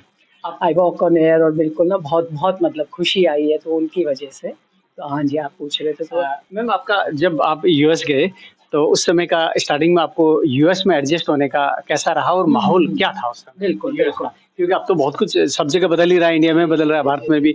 तो ज़ाहिर है कि यूएस में भी उस समय बहुत खुला-खुला होगा, या वहाँ भी टेक्नोलॉजी भी कम थी। आप वहाँ माहौल उस समय कैसा लगा और आप कैसा मतलब बिल्कुल, बिल्कुल, बिल्कुल ठीक। तो जैसे क्या हुआ था मतलब मम्मी को तो यही फ़िक्र था, मैं बहुत दूध पीती थी मैं। 1982 में चले गए थे आप? जी, जी, 83 में, वो 82 में शादी हुई, फिर बस वो तो छोड़ के आ गए थे वापस। तो मम्मी को ये फिर दूध का बहुत शौक था। रात को सुबह उठ के कहती है, "मम्मी वो आपने दूध नहीं दिया।" रोटियाँ चुभ रही थी पेट में। कहती है, "अरे उठा के पिला दिया था।" तो मम्मी को एक ही फ़िक्र थी, दूध मिलेगा कि नहीं? तो मैंने कहा, "मम्मी बहुत है, दूध ही दूध है, कितना ही पी लो, सारी तरह का दूध है।" तो वहाँ पे बॉटल्स में गैलन्स का भी मिलता है, हाफ और वो सब। जैसे रेगुलर मिल्क होता है, वो भैंस वाला टेस्ट आता है उसमें, खूब थिक, खूब अच्छा दूध। तो वो था, पापा को अपनी फ़िक्र थी, बिटिया चलेगी मेरी, तो हर हफ्ते पापा चिट्ठी लिखते थे वो करके, तो वो बहुत ही वो था। और जैसे कहा मैंने, उनकी खास लाडली थी मैं, तो बहुत वो था, पापा टाइम निकाल के। तो वहाँ गए तो बहुत अच्छा था। मैं जिस दिन पहुँची हूँ उस दिन 13 फुट स्नो थी। पूरा ब्लिज़र्ड आया हुआ था, तो मेरा बहुत मज़ाक उड़ा, बहुत सारी जगह। बोले अभी तो पहुँची है, तब ये हाल है, तो आगे आगे क्या होगा? तो यहाँ से बहनों ने खूब छेड़ा, जैसे था हमारा बहुत ही, इतनी प्यारी फैमिली है ना मेरी, कि बहुत ही एक दूसरे की लेग पुलिंग, मजाक बहुत। तो बोले ये देख लो, अभी तो ये हाल है, आगे क्या होगा? यूएस बेचारा पहुंच गई है मतलब करके। तो यूएस में जाके फिर जाके जैसे था, एमएससी करी हुई थी, तो जॉब जैसे था कि मैं जब गई तो मेरे मदर फादर इन लॉ मेरे साथ ही गए थे। इन लॉ बाकी तो सब वहीं थी, बहनें, सबसे बड़ी बहन वहाँ थी इनकी, तो मेरी सबसे बड़ी ननद, तो उन्होंने सबको बुला लिया था, तो सारे ब्रदर सिस्टर्स वहीं थे। एक बहन यहाँ इंडिया में थी। वहाँ उस समय का जैसे कि होता है ना कि आप अभी कितना अंतर महसूस कर पा रहे बहुत हैं बहुत वहाँ पे अंतर था। अभी के और जी जी जी जी 1983 के यूएस बिल्कुल में बिल्कुल और अभी बिल्कुल 2023 के यूएस में आपको कितना मतलब बहुत ज्यादा फर्क है। जैसे अपना इंडिया भी बढ़ता जा रहा है, बढ़ता जा रहा है। जैसे गुड़गांव है, इसको सीमेंट सिटी हो गया। सिटी हो गया है, वो करके। तो ऐसे ही वहां तो खुले खुले खुले एरियाज होते थे, मतलब इधर से उधर जाने में रात को थोड़ा सा वो लगता है। सेफ्टी बहुत है वहाँ पे, जैसे 1 बजे उठ के चले जाओ, कुछ कर लो। हाँ जी, बिल्कुल सेफ्टी पूरी है। कार लो अपनी, उठाओ, चल पड़ो, 911 कॉल कर दिया, 4 पुलिस की कार एकदम आ जाएंगी। वो सब बहुत है। इसीलिए यहाँ पे जब मैं आ रही थी तो सबको फिक्र था, बोली थी तो इतनी आदत खराब है, 40 साल वहाँ रह के आई है, तो यहाँ पे तो तेरे को कंसेप्ट ही नहीं है सेफ्टी का उसका। तो मैंने कहा नहीं, सब हो जाएगा, जब आना ही है तो वो फिर बाद में बात करेंगे। तो खुले खुले मतलब फील्ड्स ही फील्ड थी। अब आप जाओ तो वहाँ पे वेयर हाउसेस पे, मतलब बड़े बड़े, जैसे अपने है ना ये हैं गोदाम, बड़े बड़े गोदाम ही गोदाम बने। और जो यहाँ ट्रक्स आप देखते हैं जो इस सड़क के लिए नहीं बने हुए हैं, वो तो कॉमन है। जब वहाँ जाके फिर कार चलानी पड़ती है, मतलब यूं लगता है कि दीवार आपके साथ से चलती जा रही है। वो तो मैं यहाँ के देखती हूँ, तो ये अपने कार्स वगैरह के लिए जो कॉपी कराए इन्होंने, जो अपना इंफ्रास्ट्रक्चर सपोर्ट नहीं करता इन बड़े बड़े ट्रक्स को, वो तो कॉमन है वहाँ पे, खूब चलते हैं धमाधम। पर वैसे डिसिप्लिन है, जैसे मैं यहाँ गाड़ी नहीं चलाऊंगी, चाहे जो भी वेट कर रहा है मेरी चलाने की, बिल्कुल नहीं, क्योंकि हिम्मत ही नहीं हो रही मेरी यहाँ पे। बहुत डिसिप्लिन है ट्रैफिक का वो। तो ये था कि मतलब वहाँ पे भी जैसे बिल्कुल, जैसे अब यहाँ भी कह रहे हैं राजेंद्र नगर कितना सुंदर होता था। हम राजेंद्र नगर में बैठे हैं अभी, वो भी बाद में सवाल है इनका कि कहाँ हो क्या हो। तो जयपुर में आई हूँ, 2 महीने मेरी यहाँ आस पास रहती हैं, बिल्कुल 2 मिनट का वॉकिंग डिस्टेंस है। उन्होंने ये सब करा मेरे लिए, प्लॉट लिया, सब कुछ करा, सब उन्होंने, जिसमें कह रही थी ना बिगड़ी हुई छोटी हूँ। तो राजेंद्र नगर भी खुला खुला होता था, ये मेरे को बता रहे हैं, कुछ नहीं था यहाँ पे। वैशाली नगर, ये सारा कुछ तो मतलब, पर अमेरिका भी उसी रेट से बढ़ता जा रहा है, वहाँ भी पॉपुलेशन बहुत ज्यादा होती जा रही है। तो वो वाली बात नहीं है। जैसे हमारी मैं न्यू जर्सी में थी जी, सारी इतने साल वहीं रही मैं। शुक्र है भगवान का, मेरी नीस और नेफ्यू जो मैंने पहले बोला, वो वहीं थे, न्यू जर्सी में ही थे, शुक्र है इस बात का। और सारे मेरे, एक ननद मेरी थोड़ी दूर थी, एक इंडिया में थी, बाकी की चारों न्यू जर्सी में ही थी, बिल्कुल पास पास। तो न्यू जर्सी मतलब दूसरा इंडिया है, आपको ये याद दिलाना पड़ता है कि ओहो आप इंडिया में नहीं हो, वहीं वहीं अच्छा, ऊंची ऊंची सारी बाथरूम हो गया वहाँ। बहुत इंडियंस है बहुत। तो शुरू में जब हम लोग गए तो जैसे आटा नहीं मिलता था, तो जो अमेरिकन आटा लाते तो उसे रोटी नहीं मिलती थी, काली रोटी, वो फैलती नहीं थी। और आटा मिलता था, वो भी न्यूयॉर्क जाना पड़ता था, मतलब आप कह रहे हो 1.5 घंटे दूर। वहाँ टैक्सी नहीं थी, बसेस नहीं, कुछ नहीं था उस टाइम पे। अगर आपकी कार नहीं है आपके पास, तो आप बिल्कुल हैंडीकैप, तो आप बिल्कुल, आप कुछ कर ही नहीं सकते। काम पे जाना है तो आपको गाड़ी चाहिए। तो ये था न्यू जर्सी में। न्यूयॉर्क में कार रखोगे तो अगले दिन चोरी हो जाएगी, वहाँ जरूरत ही नहीं है, क्योंकि न्यूयॉर्क है, ठीक है। तो न्यूयॉर्क जाना पड़ता था, वहाँ से आटा लेके आते थे, तो वो फिर पूरी बनानी, ये करना, उसके लिए बचा के रखते थे, या थोड़ा सा उस आटे में मिला लेते थे। तो मुश्किलें थी, बहुत मुश्किल थी। और पर उस टाइम अच्छी बात क्या थी कि ये जो यंग जनरेशन है वो तो ये सोच भी नहीं सकती, प्लेन्स में एक वेट की लिमिट नहीं थी जी। प्लेन्स में जब जा रहे हो आप, वेट की कोई लिमिट ही नहीं थी। तो आप हमारी पुरानी अटैचियां देख लो, तो सबसे बड़ी जो अटैची है, मतलब उसमें सो के जा सकते थे हम आराम से, वो तो हमारी अटैचियां होती थी। और उसमें दालें, चावल, मसाले भर भर के, मतलब कि 3 बंदे भी मुश्किल से उस अटैची को उठा सकते थे। तो वो सब यही कहते, लेबल कर दिया, अच्छा इंडियंस की है, इसमें तो दाल और वो भरी भी होगी। लिटरली ये मजाक चलता था वहाँ पे। तो ये तब की बातें बता रही हूँ मैं आपको। तो कुछ भी ले, चारपाई, फोल्डिंग चारपाई गई हुई है वहाँ पे। तो ये तो मैं अपने अपने घर की बता रही हूँ, फैमिली में से। तो ये हाल थे उस टाइम पे। तो कुछ भी भर के ले जाओ, जितनी बड़ी अटैची आ जाओ, उसको भर के ले जा सकते थे। पर अब सब कुछ, अब तो मतलब आप वहाँ खड़े होगे तो मेरे तो 2 कदम पे वो था, स्टोर था, इंडियन स्टोर, बहुत साफ-सुथरा। वहाँ वो इनकी मशीन लगी हुई थी, गरम-गरम उसी टाइम मेरे को आलू के पराठे चाहिए, मेरे को ये चाहिए, मेरे को रोटी सामने आपके बना के मशीन में करे, जैसे भी करते थे। मक्की की रोटी, बाजरे की रोटी, यू नेम इट, रागी की, सब कुछ गरमा-गरम अपने ले आओ और अपना वो कर लो। बाकी सब कुछ भी फ्रेश उसी टाइम आपको, अचार क्या, वो क्या, अब तो मतलब सब कुछ मिलता है। पहले अचार ले जाते तो अटैची में लीक हो गया, मतलब बहुत मैम आप अभी कानून व्यवस्था कैसी है? मतलब अगर थोड़ा कंपेयर एज ए कंपेयर करूँ। अम, देखिए, कंपैरिज़न तो है ही नहीं, वो तो है ही नहीं बिल्कुल, क्योंकि वहाँ तो मतलब बिल्कुल जैसे ज़रा-सा भी कुछ है, तो आप एकदम 911 कॉल करें और उसी टाइम फायर ब्रिगेड आ जाएगी, वो आ जाएगी एकदम जैसे, हाँ, तो वो सब बहुत कुछ है, वो है। पर अब थोड़ा बहुत जैसे है, थोड़ा बहुत करप्शन भी शुरू हो गया है, थोड़ा बहुत ढील हो गई है। अब आपने सुना था ब्लैक लाइव्स मैटर, वो कि भई वही फ़र्क है। देखिए, अब ये जो अपना मज़ाक उड़ाया जाता है, अपनी गरीबी का, अपनी कास्ट का, ये सब वो सब वही भी है। ओके। हमारे जैसे अपने कह देते हैं हरिजन है, ये है, वहाँ पे काले हैं, कालों को ऐसे ट्रीट करा जाता है। काले वहाँ पे अपने उनके हरिजन हैं। वहाँ भी भेदभाव है। बिल्कुल भेदभाव, भेदभाव की तो बात करें अपन ने, काम की बात, वो काम पे अपन पहुँचे ही नहीं, क्योंकि मैं कहीं की कहीं चली जाती हूँ। काम पे है तो जैसे आपने पूछा था कि वहाँ वो है, हाँ, डिस्क्रिमिनेशन है। हमारी भूरी चमड़ी है, इसका है। आपको उसी जॉब के लिए अगर एक अमेरिकन और एक आप क्वालिफाइड हो पूरे, सेम आपकी क्वालिफ़िकेशन है और आपने इंटरव्यू भी अच्छा दिया है, तो हो सकता है उसको ले लिया जाए। अप्रोच नहीं होती, थैंक गॉड वो नहीं है। आप अपनी काबिलियत पे कर रहे हो, पर हो सकता है उसको लिया जाए, क्योंकि क्या है, हाई स्कूल तक पढ़ाई फ्री है, ठीक है?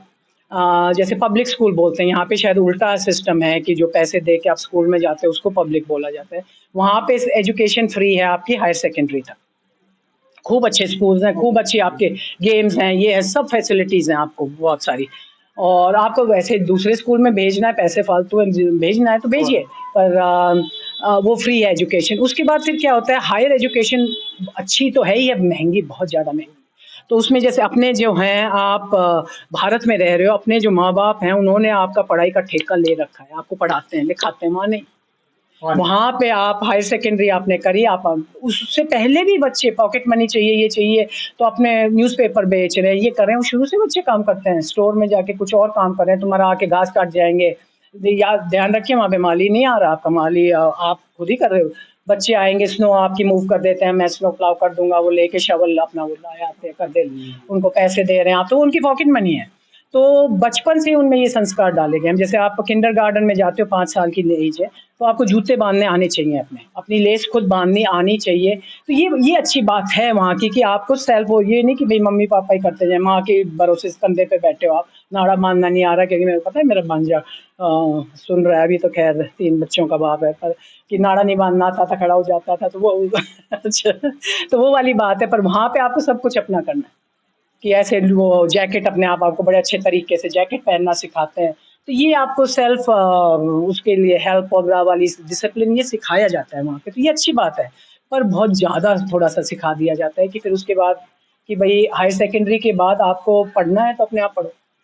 फिर आप जॉब करने लग जाते हो, पैसे का चस्का हो जाता है, तो ड्रॉप आउट्स हैं। तो एजुकेशन जो अपनी है, अब जैसे एमएससी इतने आराम से कर ली, मैं तो उल्टा स्टाइपेंड घर लेके आती थी, क्योंकि मैंने बताया ना, मेहनत करती थी, पढ़ाई अच्छी थी, तो वो यूनिवर्सिटी देती थी स्टाइपेंड, तो घर पैसे लेके आती थी पढ़ाई के साथ-साथ।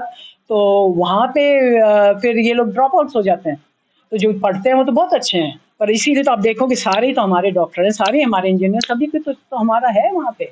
तो इसीलिए, क्योंकि पढ़ाई आपके माँ-बाप ने करवा रहे हैं, तो उनका बहुत-बहुत शुक्र करें, प्रणाम करें अपने माँ-बाप को, उनका रिस्पेक्ट करें, उनका ध्यान रखें, प्लीज़, हैं? क्योंकि वो सब कुछ कर रहे हैं। ये वाला जो अपना ये जो कल्चर है, ये अपनी जो ये सारा वहाँ पे ये नहीं है। ये सारा कुछ वहाँ पे अपने पाँव पे अगर खड़े भी हो रहे हैं, तो बहुत उसका प्राइस पे करना पड़ता है। तो यहाँ उसके लिए भी, अब जैसे आपने वो पूछा था, तो वहाँ जाके क्या हुआ, एमएससी करके गई थी यहाँ पे बड़े शौक से, बड़े अपने करके, तो वहाँ जाके oh! You are over qualified. Oh! क्योंकि पैसे ज़्यादा देने पड़ते हैं उनको। Oh! You need experience from here. आपका यहाँ का आपको वो आपको कुछ एक्सपीरियंस होना चाहिए, नहीं तो उनको पैसे ज़्यादा दे वो हो जाता है। एक्सपीरियंस दोगे नहीं तो कैसे? जब जॉब भी नहीं दोगे तो मैं कैसे, कहाँ से लाऊँ एक्सपीरियंस? तो ख़ैर, लॉन्ग स्टोरी शॉर्ट, फिर मैंने अपना वहाँ पे जाके, मैंने बताया था, मेडिकल फ़ील्ड का मेरे को शौक था, तो मेडिकल टेक्नोलॉजी का कोर्स करा, डिप्लोमा करा, रटगर्स यूनिवर्सिटी है बहुत अच्छी, वहाँ से मैंने कोर्सेज़ करे। एंड यहाँ से जाने के बाद फिर आपने वहाँ एजुकेशन दोबारा ली। जी, मैंने जाते और वो जो 1 साल का गैप था, फिर उसके बाद ये पूरा एजुकेशन और ली मैंने वहाँ पे जाके, which was an eye opener. मतलब बिल्कुल इतना स्टैंडर्ड हाई, मतलब यूँ नहीं कि भई teachers on the dot time पे, बच्चे सारे बैठे हैं, मतलब बहुत ज़्यादा डिसिप्लिन है। अपने जैसे कॉलेजेस का वो आवारापंती नहीं है। एक क्लास मिस कर दी, वो मेकअप ही नहीं हो पाएगा, क्योंकि वहाँ पे ये नहीं है कि बैठ के मस्ती हो रही है, कैंटीन बैठे हुए हो। Class, class, class, boom, boom, boom, आए गए बस, क्योंकि सबको कुछ, कोई जॉब पे जा रहा है, कुछ कर रहा है, रात को जॉब कर रहे हैं। तो बहुत ज़्यादा वो है किसी के लिए, मतलब आपको बहुत ही, मतलब किसी से नोट्स आपके एक दिन के मिस हो गए या कुछ हो गए, तो थोड़ी दिक्कत है उसमें। और very good teachers, very good, सब कुछ बहुत अच्छा है। तो एजुकेशन बहुत अच्छी है यहाँ पे। वहाँ के आप कंपेयर, अपना तो खैर थैंक यू ब्रिटिशर्स, मत मार दिया हमारा सब कुछ यहाँ पे। तो अब है शायद हमारी किताबें भी दोबारा लिखी जाएँ, सब कुछ ढंग की एजुकेशन शायद हो जाए हिंदुस्तान में दोबारा, भारत दोबारा, क्योंकि बहुत ज़रूरी है देखिए एजुकेशन। तो फिर वही है, तो फिर वही जाके फिर मैंने ये कोर्स करा पूरा। तो बहुत इंटेंस था कोर्स, काफ़ी वो था। उसके बाद फिर मैंने 22 साल तक हॉस्पिटल्स में काम करा। और बिल्कुल आएँगे मैम, जॉब पर भी आएँगे। जी, जी, जी, ठीक। दोस्तों, मैम का अभी जो मैं समझ पाया हूँ वो दोबारा एक बार मैं जानना भी चाहूँगा। मैम ये कहना चाह रहे हैं कि वहाँ पर बहुत जल्दी जो है वो कुछ बच्चों को साइड में काम करना चालू कर देते हैं और शायद 18 साल की एज के बाद में इनडायरेक्टली लायबिलिटी जो है वो खत्म हो जाती है। इसका हाँ भी फिर आपको एक अच्छा वो जी, बताती हूँ। क्या हमारे भारत में है ना, मैं हल्का-सा इंटरप्ट करूँगा।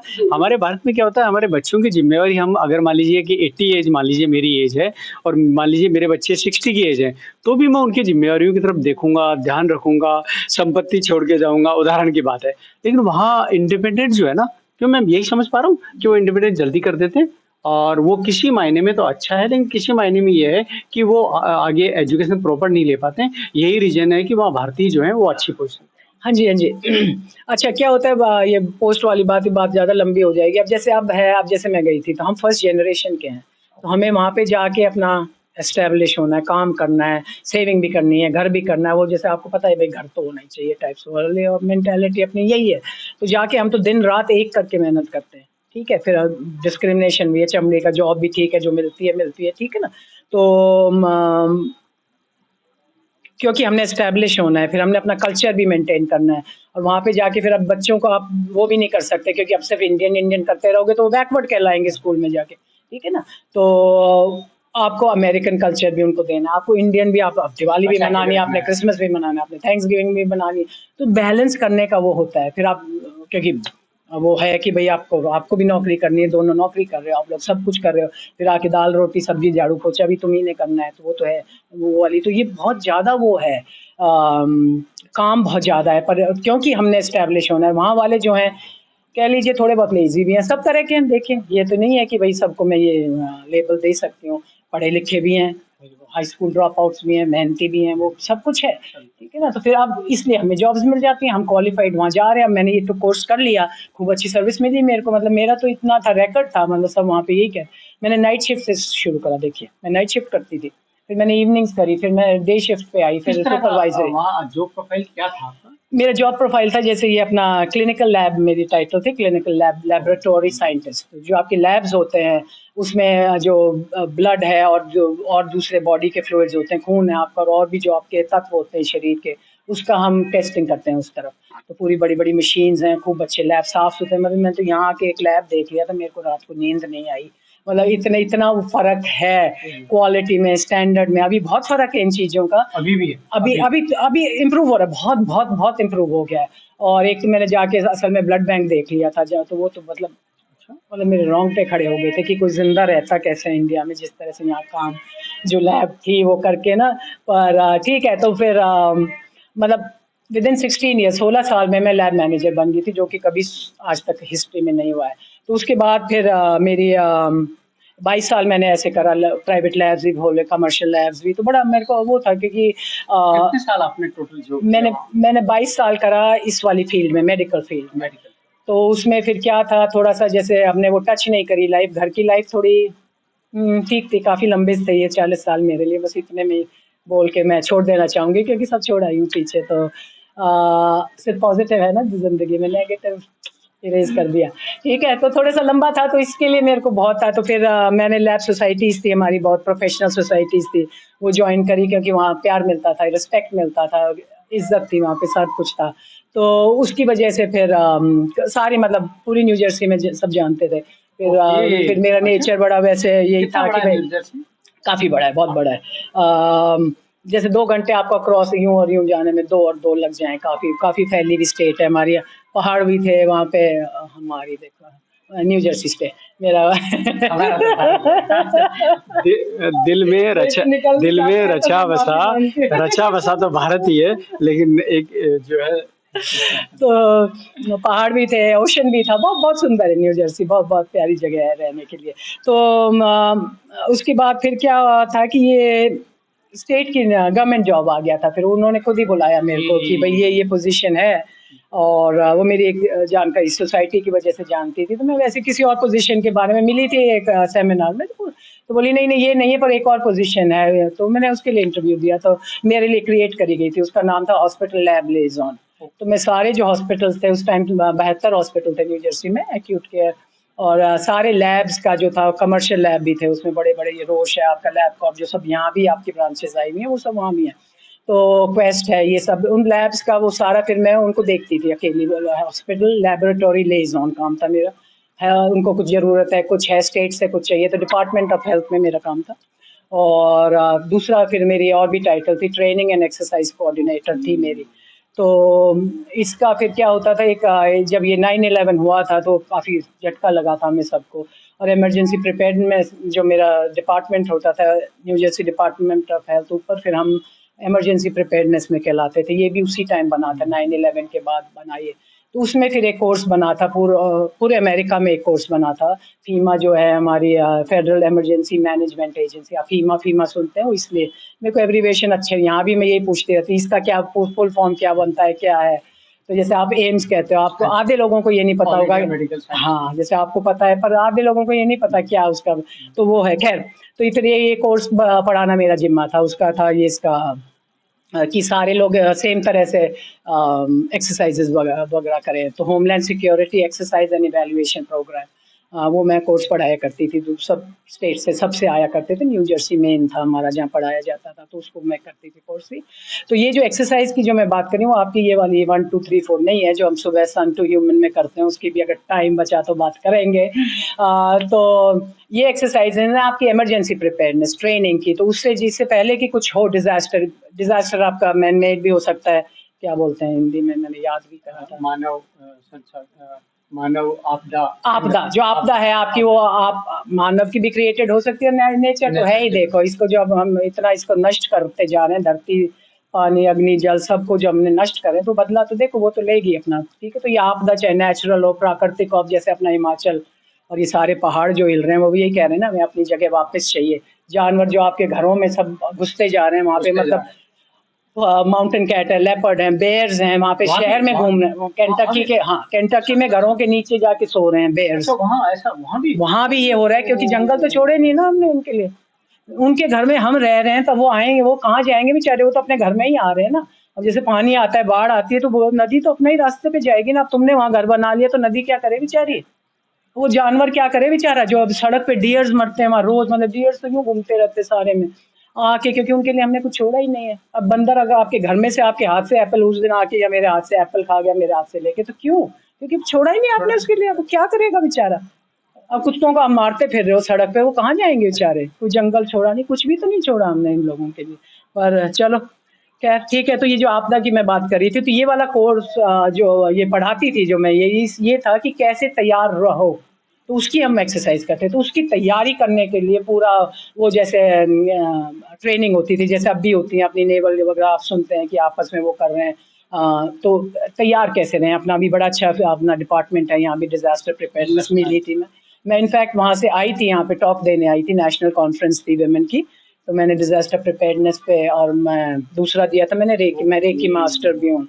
क्योंकि जैसे मैंने बताया जीवन थोड़ी सी थी दुविधा थी उस जीवन में, तो तभी आपका ध्यान इन दूसरी चीज़ों पे जाता है। क्योंकि अगेन आप, मैं सिर्फ इसीलिए तो नहीं आई थी ना कि भाई शादी हो जाए, बच्चे हो जाए, बच्चों की भी बात करेंगे, नौकरी कर ली वो कर लिया, सिर्फ इसलिए तो जन्म नहीं हुआ। तो कुछ इशारा हुआ था देखो कि कुछ और भी सीख ले, तो मैंने रेकी सीखी थी उस टाइम पे। तो आप लोग गूगल करके देख सकते हैं, बहुत ही अच्छी चीज़ है। हम सब यहाँ पे उसको प्राणिक हीलिंग भी बोल देते हैं, उसका दूसरा नाम प्राणिक हीलिंग कह लें। हम सब पैदा होते हैं इस रेकी के साथ। ये एक आपके चारों तरफ ऊर्जा है जो हम महसूस नहीं करते, क्योंकि भाग-दौड़ हो रही है ना, यहाँ भी वही शुरू हो गया है। तो आपने कभी समय ही नहीं दिया उसको फ़ील करने का चारों तरफ, और वो ऊर्जा चाह रही है कि आप उस पे ध्यान दें तो वो आपको स्वस्थ कर दे।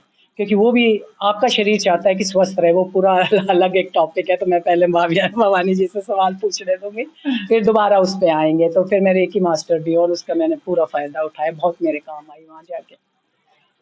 दोस्तों, पर्सनैलिटी के बारे में मेरे पास कोई शब्द नहीं है। रीज़न क्या है कि भारत में 1982 तक जो है वो बीएससी आपने की, आफ्टर में एमएससी की, आफ्टर दैट यूएस यानी अमेरिका गए, वहाँ जाके फिर एजुकेशन ली, वहाँ जाके जॉब किए न्यू जर्सी के अंदर, और उसके बाद में डिज़ास्टर मैनेजमेंट वहाँ जो डिपार्टमेंट है, वहाँ पर आपने अपना रोल निभाया 9/11 के बाद में, और गवर्नमेंट जॉब भी किया। तो समझ सकते हैं कि निश्चित रूप से जो है बहुत कुछ हम लोगों के लिए जो है आज यहाँ हमें प्राप्त हो रहा है। मैम, कितने समय आप गवर्नमेंट जॉब में रहे और वहाँ का थोड़ा आप मुझे बताएँ? हाँ, हाँ, बिल्कुल, बिल्कुल। तो हुआ क्या था, ये गवर्नमेंट जॉब भी जब हुई थी, जब इंटरव्यू में बताई थी, नई पोज़ीशन क्रिएट करी गई थी मेरे लिए, क्योंकि फंड्स उस टाइम काफ़ी आ रहे थे कि भई ये हो कैसे गया, 9/11 हुआ कैसे, मतलब ये तो आप इनके उस लिए समय कहाँ थे? बहुत बड़ा सदमा था। 9/11 टाइम आप 9/11 में उस टाइम मैं हॉस्पिटल में काम कर रही थी। हॉस्पिटल में मैं काम कर रही थी, और उस टाइम फिर मैंने उसी दिन आप कौन सी छुट्टी ली सिटी में थी। थे? मैं न्यू जर्सी में ही थी, न्यूटन एक टाउन था, तो वहाँ पे जब वो एकदम देखा टीवी पे एक टावर, मैं उस दिन छुट्टी ले रखी थी, मेरे को डॉक्टर के जाना था। तो वो टावर गिरता हुआ देखा, तो मतलब वो तो मान ही नहीं सकते थे कि ऐसा हुआ। फिर मैं बॉस को कॉल करी, मैं कहा आ जाऊँ? तो कहती हाँ, आ जा, क्योंकि न्यूयॉर्क से सब आएँगे। हम बिल्कुल उस पे बॉर्डर पे थे हम। How kilometre from your new Jersey? New Jersey में ही थी मैं, तो नहीं, न्यूयॉर्क वहाँ जैसे अक्रॉस द ब्रिज था हमारे, बस न्यूयॉर्क इस तरफ था, बीच में हडसन रिवर है, फिर हम लोग यहाँ पे थे। तो कि भई सब आएँगे, सारे लोग आएँगे वहाँ से, तो वो मतलब दिन है जो अमेरिका भूल जाना चाहता है, पर ख़ैर तो हमने सारा हॉस्पिटल जैसे था, डेली वाले थे, तो मैं मैनेजर थी उस टाइम वहाँ पे, तो जाना ही था, लैब सँभालना था जाके। तो हमने हॉस्पिटल जो डेली के थे, जो रेगुलर वो जिसको डिस्चार्ज कर सकते थे, वो मतलब हॉस्पिटल खाली था हमारा, 170 बेड्स थे उसमें, न्यूटन हॉस्पिटल था, बहुत ही प्यारी जगह थी। तो कि पेशेंट्स आएँगे, पर वहाँ पे दूसरी साइड पे क्या हुआ, या तो पेशेंट्स बचे ही नहीं, और जो बचे थे कुछ लोग तो मतलब ऐसे थे जिनका हाथ-पाँव टूटा हुआ है, वो 1-1 हफ्ते तक हॉस्पिटल नहीं गए, ये सोच के कि और लोगों को ज़्यादा ज़रूरत है, कि इतना बड़ा हादसा हुआ है कि और लोगों को ज़्यादा ज़रूरत, कोई बात नहीं, तेरे दर्द ही तो हो रहा है। और ब्लड की तो मतलब इतना ज़्यादा ब्लड डोनेट हुआ, इतना ज़्यादा ब्लड डोनेट हुआ कि जिसने कभी सोचा भी नहीं था वो लाइन में लग गया। इतने लोग आर्मी में भर्ती हुए उसके बाद कि मतलब ब्लड वेस्ट करना कितने टाइम पड़ा। मैम आप वहाँ पर गवर्नमेंट जॉब में कितने टाइम तो रहे? मैं उसके गवर्नमेंट उसके बेनिफिट जैसे इंडिया में गवर्नमेंट जॉब के होते हैं, जी, क्या जी, अमेरिका जी। में, यूएस में भी उसी तरह के जी, बेनिफिट हैं? जी, जी, बताएँ जी। आप। तो मैं अभी वहीं से रिटायर होके आई हूँ मैं गवर्नमेंट जॉब से, और क्योंकि एज लिमिट वहाँ पे अपनी 60 है, 58 नहीं है इंडिया की तरह, 60 के बाद आप रिटायर हो सकते हो। मैं 62 में मैंने ली रिटायरमेंट, मैं पेंशन पे ही हूँ। ओके। तो पेंशन पे वहाँ पे जैसे भवानी जी से उस दिन बात हो रही थी कि वहाँ पे पेंशन में मेरा गुज़ारा नहीं होता, मेरा किराया भी नहीं निकलता उसमें। अगर मैं वो लेके रहती तो किराया, तो खाना-पीने की तो बात बहुत दूर की है। तो अ, इंडिया में आके देखिए रानी की तरह रह रही हूँ ना मैं यहाँ पे आके, एक तो किचन में नहीं जाना मुझे, झाड़ू-पोछा नहीं करना, तो वो कई-कई चीज़ें हैं। तो मेरा भारत महान है। तो नहीं, पेंशन पे हूँ मैं, और इसके बाद क्या है, क्योंकि वहाँ पे एक और प्रोग्राम होता है, उसमें आप अपने टैक्सेस कटते रहते हैं आपके हर एक उसमें से, मतलब आप जैसे आप एग्ज़ाम्पल आप देख लीजिए, अगर आप बाई वीकली 4000 भी बना रहे हैं, तो उसमें मुश्किल से आपके 1,500 आपके जाता है, बाकी सब टैक्सेस में कट जाता है आपका। अलग-अलग टैक्सेस हैं आपके, फेडरल है, स्टेट है, सारे टैक्सेस हैं। तो पर ये है कि जो फेडरल में जा रहा है थोड़ा बहुत, उसको सोशल सिक्योरिटी बोलते हैं। तो आपके बेस्ड ऑन आप कितना कमा रहे हो उसका कट होके उसमें चला जाता है। तो अब जैसे ये इन्होंने अलग-अलग टियर्स बना दिए हैं, 59 बॉर्न हूँ तो मैं 67 एंड हाफ की जब हो जाऊँगी, तो 2-4 साल और बचे हैं। तो जैसे आप कह लीजिए कि जैसे मेरे को 3000 मिलेगा डॉलर, डॉलर में मिल रहे हैं ये सारे। अगर मैं आज उसको ले लेती हूँ तो मेरे को सिर्फ़ 2000 मिलेगा उसमें से। ठीक है, तो ये इसीलिए ये एक कारण था जिससे मैंने सिटीज़नशिप ली थी, क्योंकि सोशल सिक्योरिटी में इनका खत्म होता जा रहा है पैसा, कंगला हो रहा है, अमेरिका में कुछ नहीं रखा।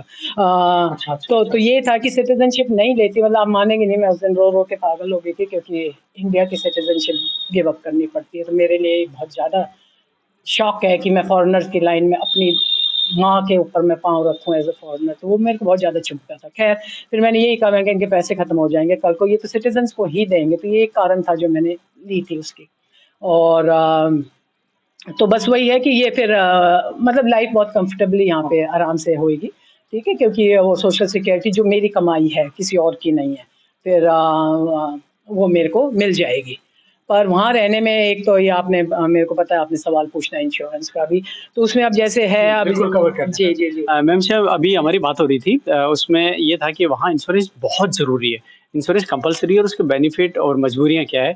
थोड़ा वो भी हम चाहेंगे कि मैम थोड़ा-सा बताएँ। हम्म।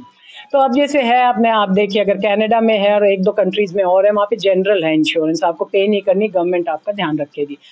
पर उसका बहुत अच्छी साउंड करती है ना, मुफ्त में वो करो।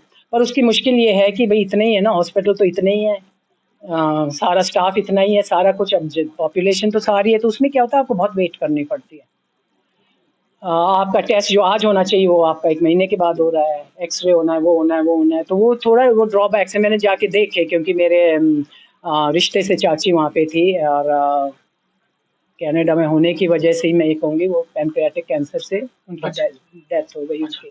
अगर शायद वो यूएस में होती तो नहीं होता ये, उनका उसी टाइम इलाज हो जाता सब कुछ। पर ड्रॉबैक क्या है कि आप पे कर रहे हो, आपको इंश्योरेंस का भी कट रहा है आपका। कंपल्सरी इंश्योरेंस मतलब एक तरीके कंपल्सरी होनी चाहिए आपकी, और आप चाहते हो कि हो, क्योंकि अगर आप एक भी दिन हॉस्पिटल में, खुदा न खास्ता आपका काम पे जाते जाते एक्सीडेंट हो गया, कुछ हो गया, तो आप उसका बिल देते देते आपका घर वर सब उसी में लुट जाएगा आपका। अगर आप एक हफ्ता भी हॉस्पिटल में रह लिए, बहुत ज़्यादा महंगी है मेडिकल केयर। और वैसे भी रोड पे आपका हो जाता है दूसरे से लगी है, तो आपकी अगर आपकी गलती है रोड पे, तो वो पुलिस रिपोर्ट में जो भी है, तो आप उसकी भी इंश्योरेंस पे करोगे, आप उसका हॉस्पिटल का खर्चा भी दोगे। तो इसलिए वो चाहते हैं कि आपकी हो, पर नहीं होती सबकी। अच्छा, वहाँ भी नहीं नहीं भी होती, वो तो देखो सारे में वो तो ड्रॉप लूज तो है। ओबामा जी जब आए थे, ओबामा मोदी जैसे ही थे, बिल्कुल बहुत अच्छे, थैंक यू। उन्होंने करी थी सबके लिए चैरिटी केयर टाइप करके, वो करा था उन्होंने कि ओबामा केयर कहलाता था कि सबको मिल जाए, तो ये था। अब जैसे आपको इसी से एग्जांपल पूरा हो जाना चाहिए कि मैं रिटायरमेंट, मैंने आप वो भी पूछने जा रहे हो, मेरे को पता है, मैं लास्ट अगस्त में आई थी यहाँ अपने अपने अपने देश में, मेरी भारत माता के पास, और सबको छोड़ छाड़ के आ गई हूँ मैं यहाँ पे। बिल्कुल आएँगे, बिल्कुल। Best decision of my life, best decision of my, मैं मतलब कोई सवाल ही नहीं है कि सबसे अच्छा मैंने वो लिया, और निर्णय लिया मैंने अपना ज़िंदगी का भारत माता को वापस आने का। तो खैर तो लास्ट ईयर में आ गई थी यहाँ पे, और मैंने जून में रिटायरमेंट ली, तो 1 महीना इंश्योरेंस कवर थी मेरी जुलाई तक। और फिर मैंने ट्राई करा वहाँ पे कि मिल जाए, पर इतनी ज़्यादा एक्सपेंसिव है, मतलब अभी भी अगर मैं वहाँ रहती तो अगर मैं लेना चाहती, तो जो मेरी, अब मैं कह लीजिए मैं $200 दे रही हूँ, तो मेरे को $1000 उसी इंश्योरेंस की कवरेज के मेरे को देने पड़ते। तो मतलब ये मतलब कुछ समझ नहीं आती ये बात कि भाई जब आपके पास पैसा नहीं है तो तुम ट्रिपल और 4 टाइम्स क्वाड्रुपल रेट आप 4 गुना क्यों मांग रहे हो मेरे से, ठीक है। और यही बात आपने एक सवाल पूछना था इमिग्रेंट्स के ऊपर, ठीक है। तो अब जैसे ये बिल्कुल कवर करें। हाँ, आप ट्रम्प जीता ही सिर्फ इस बात पे था कि उसने ये बोला मैं किसी इमिग्रेंट को अलाउ ही नहीं करूंगा, इमिग्रेशन बंद, बॉर्डर बंद, सब कुछ बंद, मैं किसी को नहीं आने दूंगा। अब अमेरिकन को इस बात की खुशी है, और मैं बताऊंगी क्यों, बहुत जायज़ रीज़न है इसका। टोटली मैं उनको फेवर करती हूँ कि क्यों अमेरिकन इतना मानते हैं, ठीक है, क्योंकि उसका क्या है, अब जैसे मेरे सास ससुर मैंने बताया तो साथ गए थे मेरे, ठीक है, तो 65 के बाद ऑटोमेटिक है मेडिकेयर मेडिकेड करके इंश्योरेंस है, वो जैसे मेरे को भी मिलती पर लिमिटेड, क्योंकि मैंने सारी उम्र कमाई करी, मेहनत करी, दिया है ना अमेरिका को, तो वो मुझे नहीं देगा वापस। पर ये जो गए लोग जिन्होंने कभी सर्विस नहीं करी है, कभी कुछ नहीं दिया है, कुछ तो उनको तो सोशल सिक्योरिटी भी मिल रही है, 1000 आ रहा है उनके बैंक में, ठीक है। ये मैं अपने उनकी बात कर रही हूँ, तो मेरे को टैक्सेस चुभते नहीं थे क्योंकि मेरे टैक्सेस पेड ऑफ थे, क्योंकि उसके बाद फिर सारी फ्री मेडिकल, जैसे शायद डेंचर्स 2 साल में एक बार बनवा लो, चश्मा का भी ऐसे ही कुछ था, गाड़ी घर आके उनको ले जाती थी, डॉक्टर विजिट्स फ्री, फिर डे केयर सेंटर होता है वहाँ सुबह चले जाते, वहाँ नाश्ता है, खाना है, सब कुछ है, गाड़ी घर छोड़ जाती थी। ये वो हैं जिन्होंने एक दिन भी काम नहीं करा है, समझ रहे हैं आप बात को। और जिसने काम करा है, ये यथार्थ है वहाँ का ना, ये रियलिटी है। ये रियलिटी है वहाँ की, इसलिए चिढ़ते हैं अमेरिकन इतने, जो हमारे जैसे जो बाहर वाले लोग जो जा रहे हैं सब, वो हम इमिग्रेंट्स कहलाए ना, तो उनसे, क्योंकि उनके लिए तो सब कुछ है मुफ्त में, और जो तुमने जिसने सब कुछ दे दिया उसके लिए कुछ भी नहीं, तो उनको ये सोचना पड़ता है कि मैं ब्रेड खरीदूं कि मैं दवाई लूं। तो मैं नहीं चाहती थी मैं इस हालत में रहूँ, मैं इसलिए आ गई ऐश करने के लिए। तो ये फ़र्क है वहाँ पे, तो ये है क्लियर कांसेप्ट है। तो वापस उसी बात पे आ जाएँ, तो मैंने जैसे ट्राई करा तो फिर जो मेरा नेफ्यू वहाँ पे था, जो मैं कह रही थी मेरा पिल्लर था, मेरे साथ खड़ा था। एक ये मेरी बहन थी जो मेरे से बड़ी है, ये मेरे खंभे थे जिन्होंने, टाइम था थोड़ा अंधेरा था, तो रोशनी थी मेरी, ये दोनों खंभे मेरे साथ खड़े थे। तो वो यही बोला, कहते नहीं मौसी इंश्योरेंस के बिना तो ये नहीं रहना है। तो आप मानोगे नहीं, 31st का महीना होता है कि मेरी इंश्योरेंस खत्म हुई थी, फिर फर्स्ट को मैं यहाँ, सेकंड को मैं लैंड कर गई थी, 31st को मैंने फ्लाइट ले ली थी अमेरिका से यहाँ आने के लिए, क्योंकि वो बोला एक ही दिन की बात है मौसी, खुदा। तो ये है असलियत अमेरिका की। दोस्तों इस बात को मैं थोड़ा दूसरे तरीके से कहना चाहूँगा, बिल्कुल मैम की बात को समझते हुए। आप देखो कि इंश्योरेंस कितना महत्वपूर्ण है। मैं अपने भारतवासियों को ये कहना चाहूँगा कि कितने एडवाइज़र आप लोगों से हेलो-शेलो करने के लिए संपर्क करते हैं। लेकिन एक वो जो इंश्योरेंस का अर्थ समझते हैं कि अगर एक दिन भी हमारा अगर विदाउट इंश्योरेंस रहा, इन बिटवीन अगर किसी तरह की प्रॉब्लम हो गई, तो इतना पैसा पे करना पड़ेगा कि हमारे एसेट्स बराबर होने की पॉसिबिलिटी हो जाती है। तो वास्तव में एक बहुत बड़ा मैसेज है कि इंश्योरेंस कितना कंपल्सरी है। तो मैम बिल्कुल बहुत बढ़िया। मैम से इस तरह से हमारी बातें हो रही है दोस्तों कि कभी हम भावनात्मक हो जाते हैं, कभी थोड़े सिंसियर हो जाते हैं और कभी वापस चुलबुले हो जाते हैं। तो बिल्कुल बने रहें दोस्तों, अभी कुछ बातें और हमारी होने वाली है। मैम थोड़ा-सा अब आपसे, एक होता है अपना जी, बचपन का परिवार, जी। जिसके बारे में हमने बात की, और एक होता है हमारा अब वर्तमान परिवार, हाँ? जी, जी, अपने परिवार के बारे में बताएँ, बच्चे लोग अभी जी। के कहाँ हैं? जी, जी, बिल्कुल, बिल्कुल। तो मेरे बेटे हैं, 2 39 का हो गया बड़ा बेटा, 37 का दूसरा है, छोटे वाला मेरा बेबी जो है। तो बड़े वाला भी आईटी में अपना काम कर रहा है, जॉब कर रहा है, बहुत अच्छा है, बहुत मेहनती वहीं है, बहुत। यूएस में? हाँ, हाँ, वो तो वहीं पैदा हुए थे, तो वो तो मुश्किल है ना उनका, तो यहाँ ना दिल लगना ना कुछ। इंडिया बहुत खुश होते हैं, इंडिया आके बहुत खुश होते हैं, विज़िट करने ज़रूर आएँगे, ये घर बन जाएगा जब तो। पर वो गुज़ारा नहीं हो सकता उनका, क्योंकि आदत ऐसी है ना। हाँ। तो मतलब आप यही देखिए कि जो यहाँ पे हम वहाँ पे जो रोज़मर्रा की चीज़ें हैं, जैसे 24 घंटे गर्म पानी आना नलके में, सारा कुछ है, टोटल सेंट्रल एयर है, गाँव में वो है, ट्रैफ़िक इतना अच्छा है, डिसिप्लिन्ड है।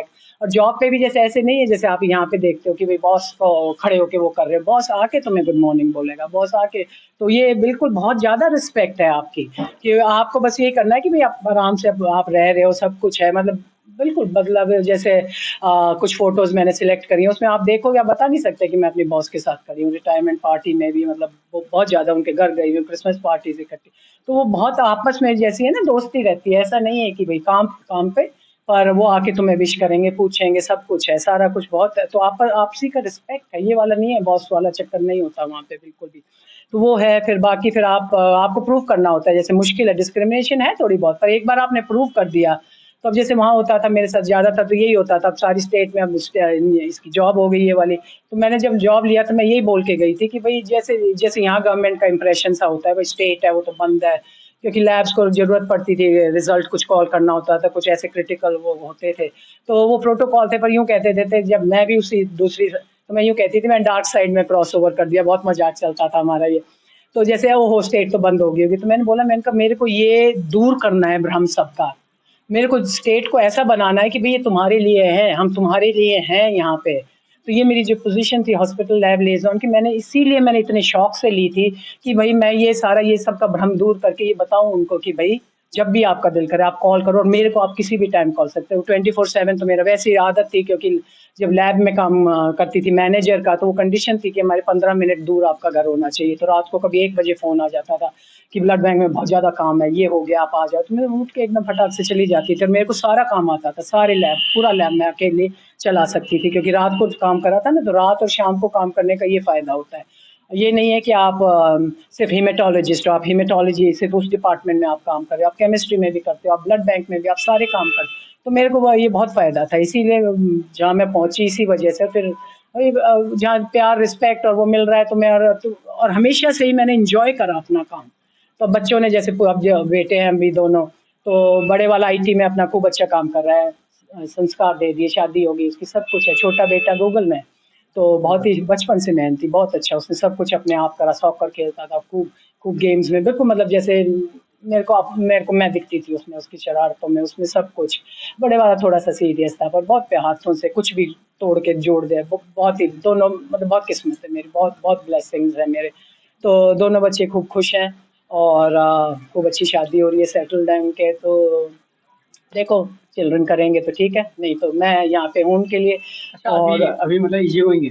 हाँ, हाँ। अच्छा, वो नहीं, दोनों नहीं, लोग। दोनों मस्त हैं, अभी से कुछ हाँ। तो बस वही था। तो अब जैसे यहाँ पे सब बेटा, बेटा, बेटा करते रहते हो आप लोग, तो मैं आपसे हाथ जोड़ के कहती हूँ, आपकी बेटी है तो आप राज करोगे। मेरी होती तो वो भी हाथ पकड़ के रोक लेती है। मैं आज यहाँ बैठी आपसे ये कन्वर्सेशन नहीं हो रहा था। तो बेटियों को प्लीज़ प्यार से रखो, वो उसकी जान है, वो आपके लिए खड़ी रहेंगी, आपके साथ रहेंगी, आपका साथ देंगी।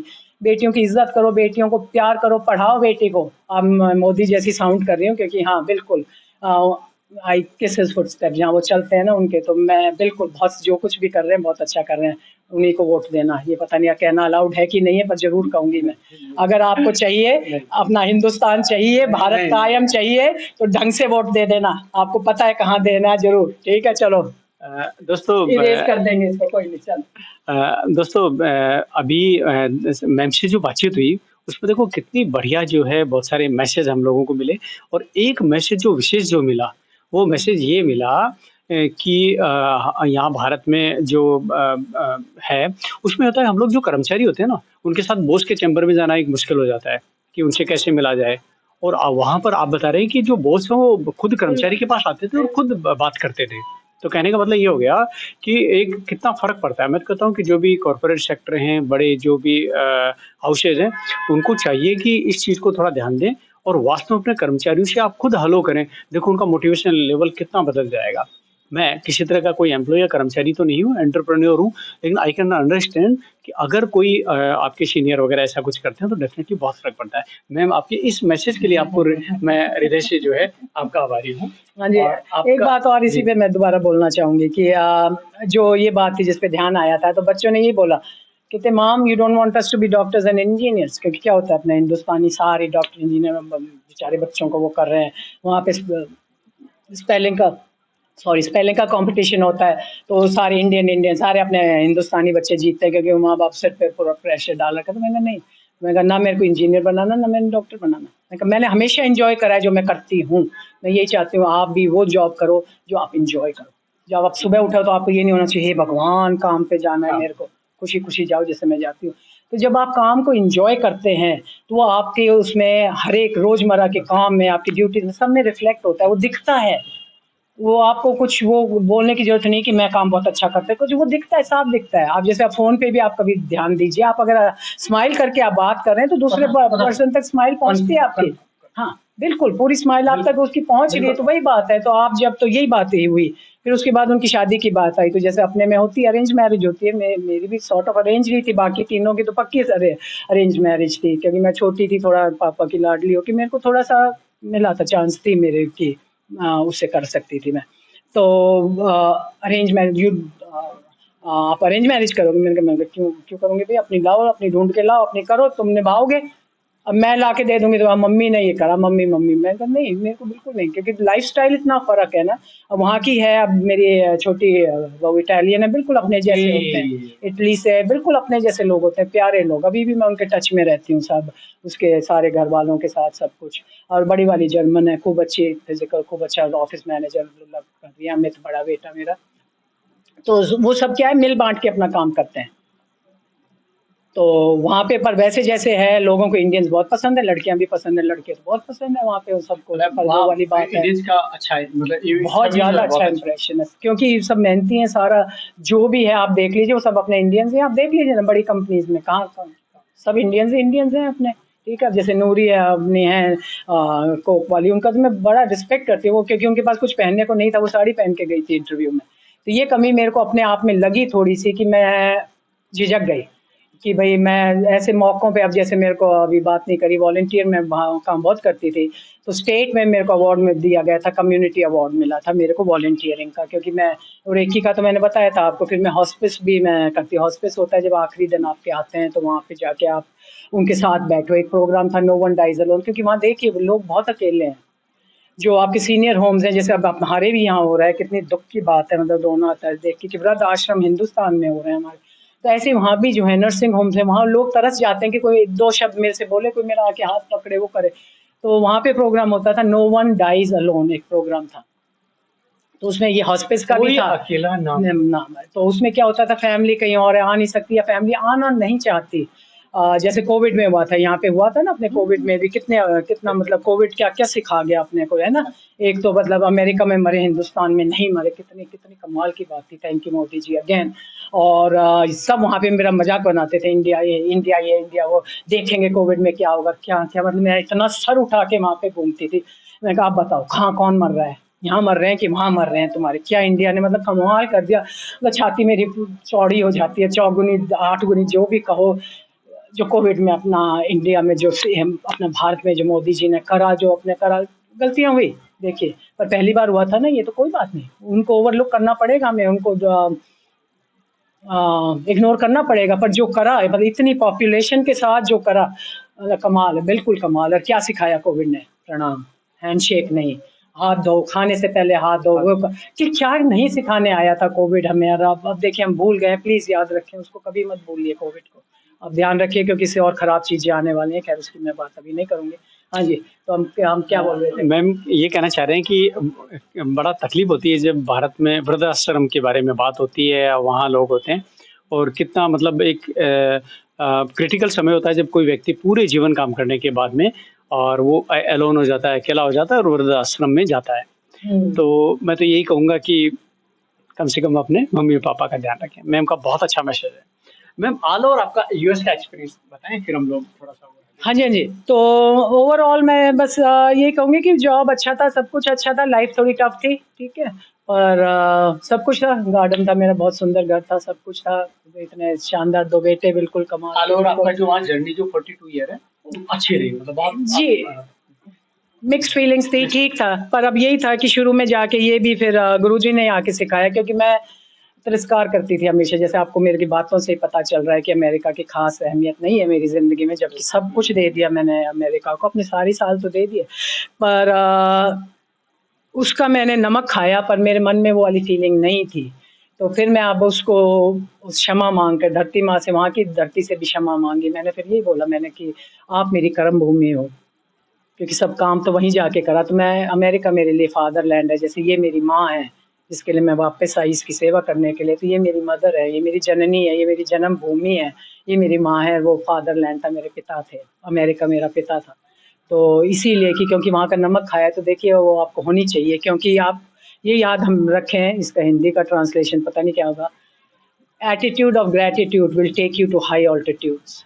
हमेशा आपको शुक्राना की उसमें रहना चाहिए, आपको हमेशा हर एक चीज़ के लिए शुक्रिया करना चाहिए, धन्यवाद करना चाहिए।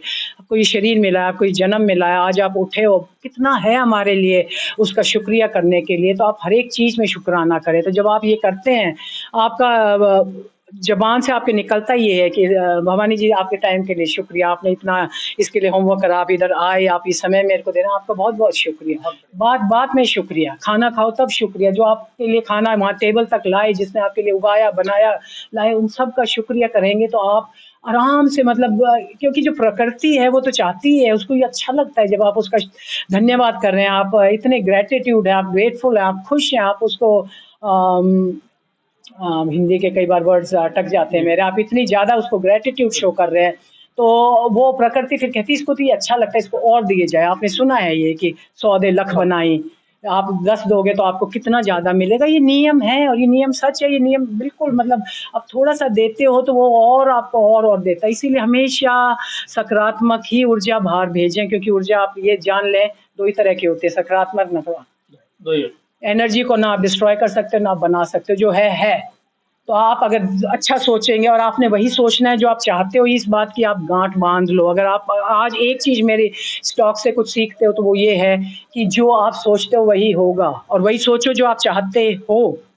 हम क्या सोचते रहते हैं, हाय ये तो नहीं हो जाएगा, हाय ये तो नहीं हो जाएगा, हाय कल के लिए ये, कल और होता भी है, और वही होगा, है ना। अब जैसे अब यही है कि अब कोई लेट हो गया है तो पहला दिमाग में आपके क्या होगा, हाय कुछ हो गया, एक्सीडेंट हो गया, ये हो गया, ये नहीं कि हो मीटिंग थी उनकी तो आज मैं तो भूल गई, है ना। तो ये वाला जो है, तो आप क्या भेज रहे हो उनकी तरफ, कुछ नहीं भी हुआ है तो हो सकता है हो जाएगा। तो आपने हमेशा यही सोचना है कि चलो जो कुछ भी है, मैं बिल्कुल ठीक हूँ, सब ठीक ही होगा, सब अच्छा ही होगा। तो अब जो है, जो समय आया हुआ है, ये पृथ्वी तो ऊपर उठ रही है, इसकी एनर्जी ऊपर उठ रही है, पर ये कलयुग जो है, महाकलयुग, अभी तो और कुछ देखना है हमने, बहुत कुछ। तो इसमें आप ये मत बोलिए कि हाय मैं अकेले क्या कर सकती हूँ, मैं अकेला क्या कर सकता हूँ, आप बहुत कुछ कर सकते हैं। इसके लिए आप ये करिए कि आप एक तो ये मत बोलते रहिए, जैसे मैंने थोड़ी देर पहले बोला था कि बुरा समय आएगा, पर नहीं, बुरा समय आएगा पर हम उसको अच्छा करेंगे कैसे? अच्छी सोच से। हम हँसेंगे, हम बोलेंगे, हम सबसे प्यार से बात करेंगे, हम किसी का हाथ बटाएँगे, कोई गिरा हुआ है उसके ऊपर से टप के नहीं जाएँगे, उसको ऊपर उठा के गले लगाएँगे हम उसको। तो हम क्या कर रहे हैं? हम सकारात्मक ऊर्जा को बढ़ा रहे हैं, हम इस एनर्जी की लेवल कॉन्शियसनेस हम सब एक हैं। ये पौधा जो है ये, क्योंकि आप मैं भारत माता क्यों इतनी प्यारी है? मैंने शुरू में पिता ब्रह्मपुत्र बोला था आपको। सिर्फ़ एक ही नदी है अपने पूरे भारत में जो पिता है। अच्छा, ब्रह्मपुत्र पिता है। पिता है ब्रह्मपुत्र, ब्रह्म के पुत्र, ब्रह्म से मांगा गया था तो ब्रह्मा के पुत्र के आशीर्वाद से ब्रह्मपुत्र आई है। ब्रह्मपुत्र सिर्फ एक नदी है जो हमारा पिता कहलाता है, बाकी सब नदियाँ हमारी माँ हैं। हाँ, हमारे लाखों हज़ारों भगवान हैं, जो ये बाहर वेस्ट में हमारा मज़ाक उड़ाया जाता है, जो बच्चों से वहाँ पे हँसी उड़ाई जाती है, वो तुम्हारा क्या है? हमारा तो क्राइस्ट है, तुम्हारे तो इतने भगवान। हाँ, हैं, क्योंकि हम तो सब कुछ ही तो पूजते हैं। इस धरती को, पत्थर को, पानी को, हम तो सभी कुछ पूजते हैं। मैम, भारत में कब आना हुआ और आप मतलब पूरी तरह से भारत में क्यों आए? हाँ, मैं बस इसीलिए आई हूँ क्योंकि मैं आप सबको फिर एक और मैसेज देना चाहती हूँ कि आप देखिए कि इस धरती पे हमने जन्म लिया है ना, हमारा कितना सौभाग्य है कि ये हमारी माँ है, हमारे आधे पाप तो इसी में कट गए। आपका आधा तो जन्म यहीं सफल हो गया कि आपने इस पावन पवित्र, इतनी सौभाग्यवती इस धरती पे आपने जन्म लिया है। इस जैसा कुछ है ही नहीं। इस धरती जैसा कुछ है ही नहीं दुनिया में, जो अपनी भारत माता है, जो अपना हिंदुस्तान है। और अभी इससे ज़्यादा बोलने से पहले मैं आपसे यही चाहूँगी, मैं आपसे आग्रह करूँगी, अनुरोध करूँगी, मैं आपके हाथ जोड़कर आपसे निवेदन करूँगी कि आज के बाद इंडिया नहीं, भारत। ये सिर्फ भारत है। भारत का इतना सुंदर मीनिंग है, अगर सारे में आपको बताएं, ऋग्वेदा से लेके अपने सारे कुरान से इसमें लेकर सारे वेदों में, इन सब में जो इसका मीनिंग है, इसका मतलब है जो नॉलेज चाहता है, the one who seeks knowledge, जो ज्ञान चाहता है। भा का मतलब है अग्नि, भा का मतलब है ज्ञान। भारत एक अपनी बहुत बड़ी डायनेस्टी थी, भारत एक वो थे, अपने पूर्वज थे, जो पांडव और इनके कौरव दोनों के पूर्वज थे। तो भारत का बहुत सुंदर मीनिंग है। ये ब्रिटिशर्स ने आके नाम बदला क्योंकि इंडिया का कुछ भी मतलब नहीं है। वो इसीलिए आए थे कि जो इनका इतिहास है, जो इनकी हेरिटेज है, जो इनका इनकी जो संस्कृति है, इसको नष्ट कर दें। हम नहीं तो इंडिया का ये छू भी नहीं सकते थे अपने देश को। इन्होंने आया मैकॉली ने आके पूरा पढ़ाई करी, अध्ययन करा कि देश का नाश कैसे कर सकते हैं हम, और उन्होंने करा। अब आपसे इंतजार है कि आप भारतवासी बन के रहें, ये सब कुछ छोड़ दें बाहर का। हाँ जी दोस्तों, बहुत अच्छा लग रहा है, बहुत बढ़िया। मतलब इंटरव्यू तो काफ़ी लिए, लेकिन एक अलग तरह से जिसको बोलते हैं ना कि एक दिल में एक भारत रच बस गया है मतलब। तो हम इसी को थोड़ा आगे बढ़ाते हैं। और मैम, अभी कहाँ व्यस्त हैं आप? मतलब अभी अच्छा। किस तरह से क्या कुछ हाँ जी, हाँ जी। अपना क्या कुछ है चल रहा है? जी, बिल्कुल। तो मैं एक अभी तरह से आप ये दूसरी पारी कह सकते हैं जीवन की, एक दूसरी बिल्कुल, पारी। बिल्कुल, बिल्कुल। जी। तो मैं अपने रिटायर्ड हूँ, कहने को तो है ना, तो पर पता ही नहीं चलता सारा दिन कहाँ जाता है, क्योंकि यहाँ आके वो मेरे गुरुजी की तो अभी बात ही नहीं करी है हमने। तो मैं शिव योगी कहलाती हूँ, जो हमारे गुरुजी हैं। तो आते ही मैंने सबसे पहले यही काम करा था कि भाई मेरे को अपने शिव योगी दूसरे साथी चाहिए। तो हमारा पूरा बहुत ऑर्गेनाइज सिस्टम है, तो मैंने उनको रीच आउट करा। तो मैं जयपुर में हूँ अभी, जैसे बताया, मेरी 2 बहनें इधर सड़क पे थोड़ी दूरी पे रहते हैं। और इतना सुंदर है हमारा राजेंद्र नगर, छोटा-सा है, क्यूट सा है, थोड़ा बिज़ी है पर ठीक है। 2 कदम पे मंदिर है, उसकी घंटियाँ सुनती है, आरती सुनती है मुझे यहाँ बैठे-बिठाए। तो मतलब जैसे स्वर्ग है मेरे लिए ये, बिल्कुल। तो मैंने पता करा कि भई मेरे शिव योगी फैमिली मुझे कहाँ मिलेगी, मेरे सारे साथी। तो बात करते-करते पता चला जी, जो यहाँ पे फैमिली डॉक्टर हैं, हमारी फैमिली के हैं, डॉक्टर राम अवतार, उनके मिसेज़ ही मेरी तो शिव योगिनी निकली। और उनके साथ फिर क्या होता है, हमारा हर हफ्ते आप तो कोविड की वजह से, उसका भी बहुत शुक्र है, मतलब कोविड का काफ़ी कुछ हुआ, हमारी एक बिटिया चली गई, उसमें बहुत अफ़सोस है। पर बाकी वैसे आध्यात्मिक उन्नति बहुत हुई, क्योंकि घर से जॉब करना होता था, तो 9 बजे कंप्यूटर ऑन करा, मीटिंग है, वो है, मतलब काम 9 to 5 करा पूरा। ये नहीं कि यहाँ की तरह गवर्नमेंट जॉब नहीं होती, वहाँ काम करते हो, आप पूरा काम करते हो। और वो करना होता था, पर बाकी का टाइम फ्री था। आप ट्रैवल में टाइम नहीं वेस्ट कर रहे, जो कि काफ़ी कुछ अक्ल आई अमेरिका को इस बात की कि कितना पॉल्यूशन कम कर रहे हो, कितना आप इसमें टाइम सेव कर रहे हो लोगों का, कितना ज़्यादा काम हुआ उन दिनों में, क्योंकि सब अपने कंफर्टेबल सेफ एनवायरनमेंट में थे, बहुत काम हुआ। तो ये सारा करके तो मैं आध्यात्मिक उन्नति के लिए मेरे लिए बहुत अच्छा टाइम था ये, और काफ़ी कुछ इसमें सीखा। तो वापस शिव योगी जो मेरा परिवार है बहुत अच्छा मिला। तो ये कोविड की वजह से फिर ऑनलाइन होने लग गया, हम नहीं तो हम संडे को मिलते थे, पूरा वहाँ पूरा अच्छा मेरा परिवार था। उनको मिस कर, हाँ हाँ, यूएस में तो मैंने पहला जगराता यूएस जाके करा था। हर 2 कदम पे वहाँ मंदिर हैं, क्योंकि देखिए आप ये देखिए, आप अपनी जड़ों से आप दूर हो, फिर भी आप चाहते हो कि वहाँ जुड़े रहो, कुछ ना कुछ करो। तो बहुत धार्मिक है वहाँ पे लोग। मतलब मैं एक उनकी साउथ इंडियन की उन पे गई थी, वो तो मतलब सुबह शुरू करा था उन्होंने, नवरात्रों का समय था। मैं भी वहाँ भी सारा पूरा फलाहार करके पूरा व्रत रखती थी, सब कुछ था, बहुत ज़्यादा मैं वहाँ पे भी जाके वो करा। तो इनके घरों में तो मैं सोचा शायद नवरात्रों की होगी, पर उन्होंने अपनी पूरी उसकी शिव पूजा थी उन्होंने, तो वो जनेऊ पहन के पूरा जैसे यहाँ पे साउथ इंडियन मंदिर में होता है उन्होंने करा, फिर उनके बच्चों ने करा, फिर लेडीज सारा दिन व्रत रखे उन्होंने। फिर केलों के पत्ते ऑर्डर करे हुए, उन पे बैठ के उन्होंने भोजन कराया, और जेंट्स ने आके सारे लेडीज के पाँव छू के उनको रिस्पेक्ट दिया है। वो मेरे को इतनी ज़्यादा अच्छी बात लगी ना, काश हमारे हरियाणा में सारी जगह ये हो कि एक बार तो पाँव छुएं लेडीज के, करवा बस करवाते ही रहते हैं। खैर चलो छोड़ो, वो फिर एक दिन का और टॉपिक है। वो केलों के पत्तों पे उन्होंने खाना खाया बैठ के, तो पहले सबको खिलाया, फिर जेंट्स ने इतने प्यार से बैठ के उसी तरीके से सब लेडीज को खिलाया। तो ये वहाँ आज हो रहा है अमेरिका में, और वो हर महीने करते हैं ये। फैमिलीज़ हैं पूरी उनकी, 12 फैमिलीज़ हैं, 12 एक-एक बार होता है महीने में, एक बार आपकी बारी आई है, एक बार वो कर रहे हैं। तो बहुत ज़्यादा अपने, क्योंकि हमें इसको ज़िंदा रखना है, अपने इसको कल्चर को, इस हेरिटेज को, जो हमारा इतिहास है, हमारी जो ये सब हमें मिला हुआ है अपना, ये सब हमें इसको, क्योंकि वहाँ जाके ज़्यादा ध्यान आता है, क्योंकि आप दूर चले गए हो।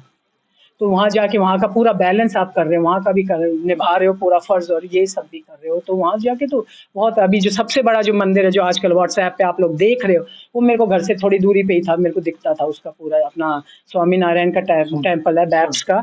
तो आप वहाँ जाओ तो लेडीज जो हैं वो आपके वो बाथरूम साफ कर रही हैं, कौन है, डॉक्टर्स हैं, लॉयर्स हैं, ये सारे। तो इसलिए ये लोग वहाँ पहुँचे हैं। तो आप लोग जैसे हम बटे हुए हैं, ये मैं कृष्ण को पूछता हूँ, मैं शिव को, मैं शैव, मैं वैश्व हूँ, मैं शैव हूँ, मैं ये हूँ, इसलिए हम लोग हैं जहाँ हम पहुँचे हुए हैं। ये भी दूसरा एक बड़ा पॉइंट है।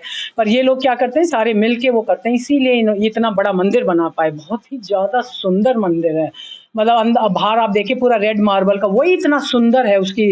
आप जब जाते हो तो आपके तो बहुत सुंदर, उसके आप अंदर जाते हो तो पूरा मार्बल है उसके अंदर। तो मतलब सारी उम्र के लिए इटर्नल मंदिर ये बन गया, ये हमेशा हमेशा रहेगा जैसे वो लोग कह रहे हैं, क्योंकि वो तो अंदर है, ना स्नो का फर्क पड़ेगा, ना तूफान आएगा, कुछ भी नहीं, वो तो बिल्कुल सेफ है, अंदर अंदर बनाया हुआ है पूरा ये मंदिर। तो ये सब है तो खैर, पर हाँ वहाँ जाके ज़्यादा ये होता है, इन चीज़ों की तरफ ज़्यादा ध्यान आता है कि भाई हमारी ये जड़ है, हम ये बच्चों को ये दें, हम नहीं करेंगे तो बच्चों को कैसे पता होगा। जैसे अब ये हमारी जो अभी जनरेशन है, हमें अब यही नहीं पता कि दिवाली से पहले सफ़ेदी क्यों करते हो, बस ये कहते हैं सफाई करो सफाई करो सफाई करो। तो ये भी मैंने एक कथा में पढ़ा था, क्यों, क्योंकि इसमें आपके जो ये सफ़ेदी होती है उसमें नीला थोथा डलता है, कॉपर सल्फेट, उससे मच्छर नहीं आते आपके। तो ये आपका एक कारण है। तब ये आप कल को बच्चों को नहीं बताओगे तो उनको क्या पता, अब उनको ये बोलोगे नहीं सफाई कर लो, दिवाली आ रही सफाई, तो ये वाली बातें हम खुद हमें नहीं पता। हमारे चलो पूर्वज को दादा नानी, दादा दादी, नाना नानी को भी यही बता दिया होगा भाई, किसी ने वो कारण हमारा पीछे रह गया। तो हमें चाहिए कि हम दोबारा ये जो हमारी जो किताबें इनको सबको फेंक दें, और हमें जो हमारा असली इतिहास है, जो हमारी असली कल्चर है, हमारा इस ट्रेडिशन है, उसको हम सिखाएं अपने बच्चों को, जिससे कि अपना ये भारत यूं ही पनपता रहे। और वो तो और क्या पूछा था आपने? बहुत बढ़िया, बहुत बढ़िया मैम। क्या मैम अभी यूएस याद आता आपको? नहीं, यूएस बिल्कुल याद नहीं आता मेरे को लोग याद आते हैं। इतने साल वहाँ निकाले, तो मतलब आप ये देखिए, मैंने कहा था जून में मैं रिटायर हुई, जुलाई में मतलब मेरा नाश्ता कहीं था, लंच कहीं था, डिनर कहीं था। इतना अच्छा महसूस हुआ कि चलो इतने साल यहाँ दिए मैंने, तो कुछ तो असर छोड़ा यहाँ पे देश में, कुछ तो ज़िंदगी मैंने छुई। तो वहाँ पे मेरा एक परिवार था, जो हम वहाँ पे हिंदी भी थोड़ी बहुत ठीक, इसीलिए वहाँ हिंदी यूएसए करके एक सोसाइटी थी, तो वहाँ का हम शाम को पढ़ाते थे बच्चों को, वॉलंटियर बेसिस पे था, टीचर वॉलंटियर थी। तो वहाँ एज के हिसाब से नहीं था, जितनी आपको हिंदी आती है तो आप पहली, दूसरी, तीसरी क्लास में, तो वहाँ का वो स्कूल भी मैं चलाती थी ना। तो हमारा एक ग्रुप बना हुआ है नमस्ते लॉरेंसविल कह के, लॉरेंसविल स्कूल कहलाता था। तो अभी भी अब जैसे है वो अगर अपने ये चौकी कर रही हैं, वो दुर्गा पाठ कर रही हैं, कुछ और फंक्शन है तो मेरे को वीडियो पे ले लेती हैं वो लोग, और बहुत अच्छा लगता है। तो मेरी एक फैमिली तो मेरी वो थी, फिर एक मेरी शिव योग फैमिली थी, फिर मेरा जो प्रोफेशनल सोसाइटी मैं बता रही थी क्लिनिकल लैब मैनेजमेंट, मेरी एक वो फैमिली थी। वो तो उल्टा 2 दिन की ट्रिप पे लेके गए थे, बाहर गए थे, मार्था विनियट करके है वहाँ पे, वहाँ मेरी रिटायरमेंट पार्टी करी थी उन लोगों ने।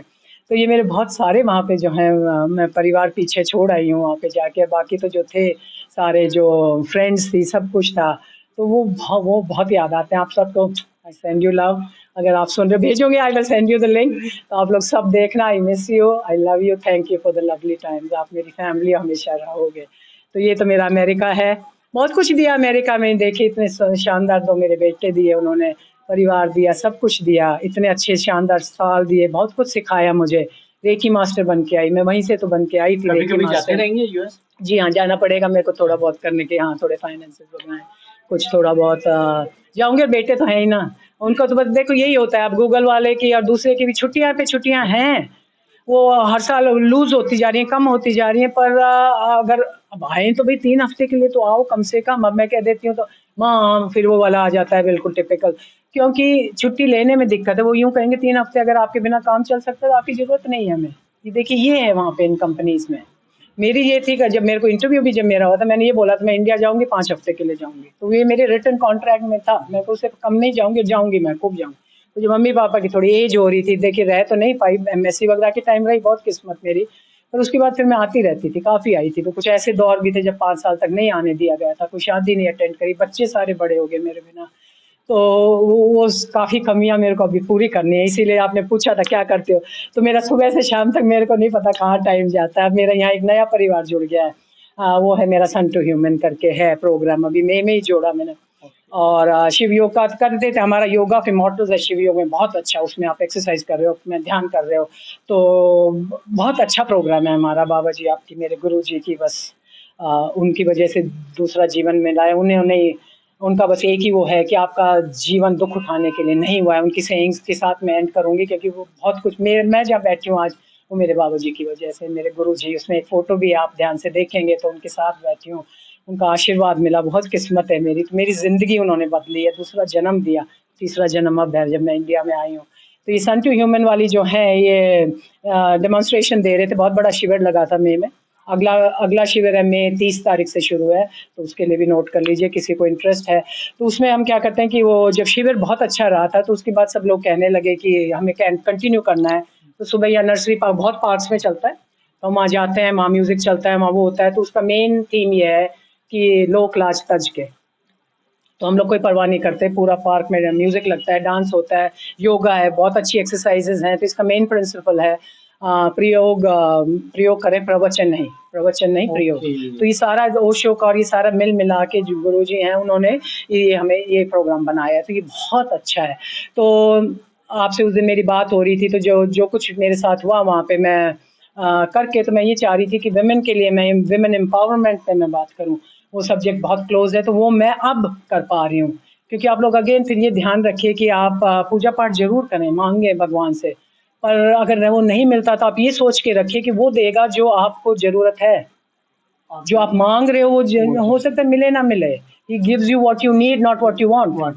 ठीक है ना, जो जरूरत है वो आपको मिलेगा, जरूर मिलेगा, क्योंकि वो आपकी बड़ी पिक्चर देख रहा है। मैंने उस टाइम पे जैसे भी हालात थे, मैंने वहां बोला था, मैंने कहा मैं चाहती हूँ मैं बाहर जाके बात करूँ अपने एक्सपीरियंस की, और कि क्या भाई अन्याय मत सहो और ऐसी हालत में मत रहो जो आपके लिए अच्छी नहीं है। और आप मेरे लाइंस के बीच में पढ़ लेना, मैं किस कहाँ इशारा है मेरा, बोलूंगी नहीं मैं ज्यादा अपने मुंह से, क्योंकि मैं सबको माफ करके, सबको करके, मैं एक बहुत अच्छी जगह में, मैं वो बातें दोबारा दोहराना नहीं चाहती, दिल दुखता है देखिए। और जब सब कुछ पीछे छोड़ ही दिया, वो दरवाजा बंद ही कर दिया है, तो क्यों उन बातों की करना। तो मैं चाहती थी कि लेडीज अपने इंडिपेंडेंट रहें। आप सब जो सुन रहे हो, जो कुछ भी है, युवा सुन रहे हैं और बच्चे सुन रहे हैं, लेडीज सुन रही है, हमेशा हमेशा अपने लिए अपने पाँव पे खड़े होना, कुछ ऐसा बचा के रखना कि कल को आपको जरूरत पड़े तो आप सब कुछ छोड़ के निकल सकते हो, आप अपने पाँव पे खड़े हो सकते हो। आप बहुत शक्तिशाली हो, आप शक्ति का रूप हो, नारी शक्ति के अलावा इस दुनिया में कुछ हो ही नहीं सकता।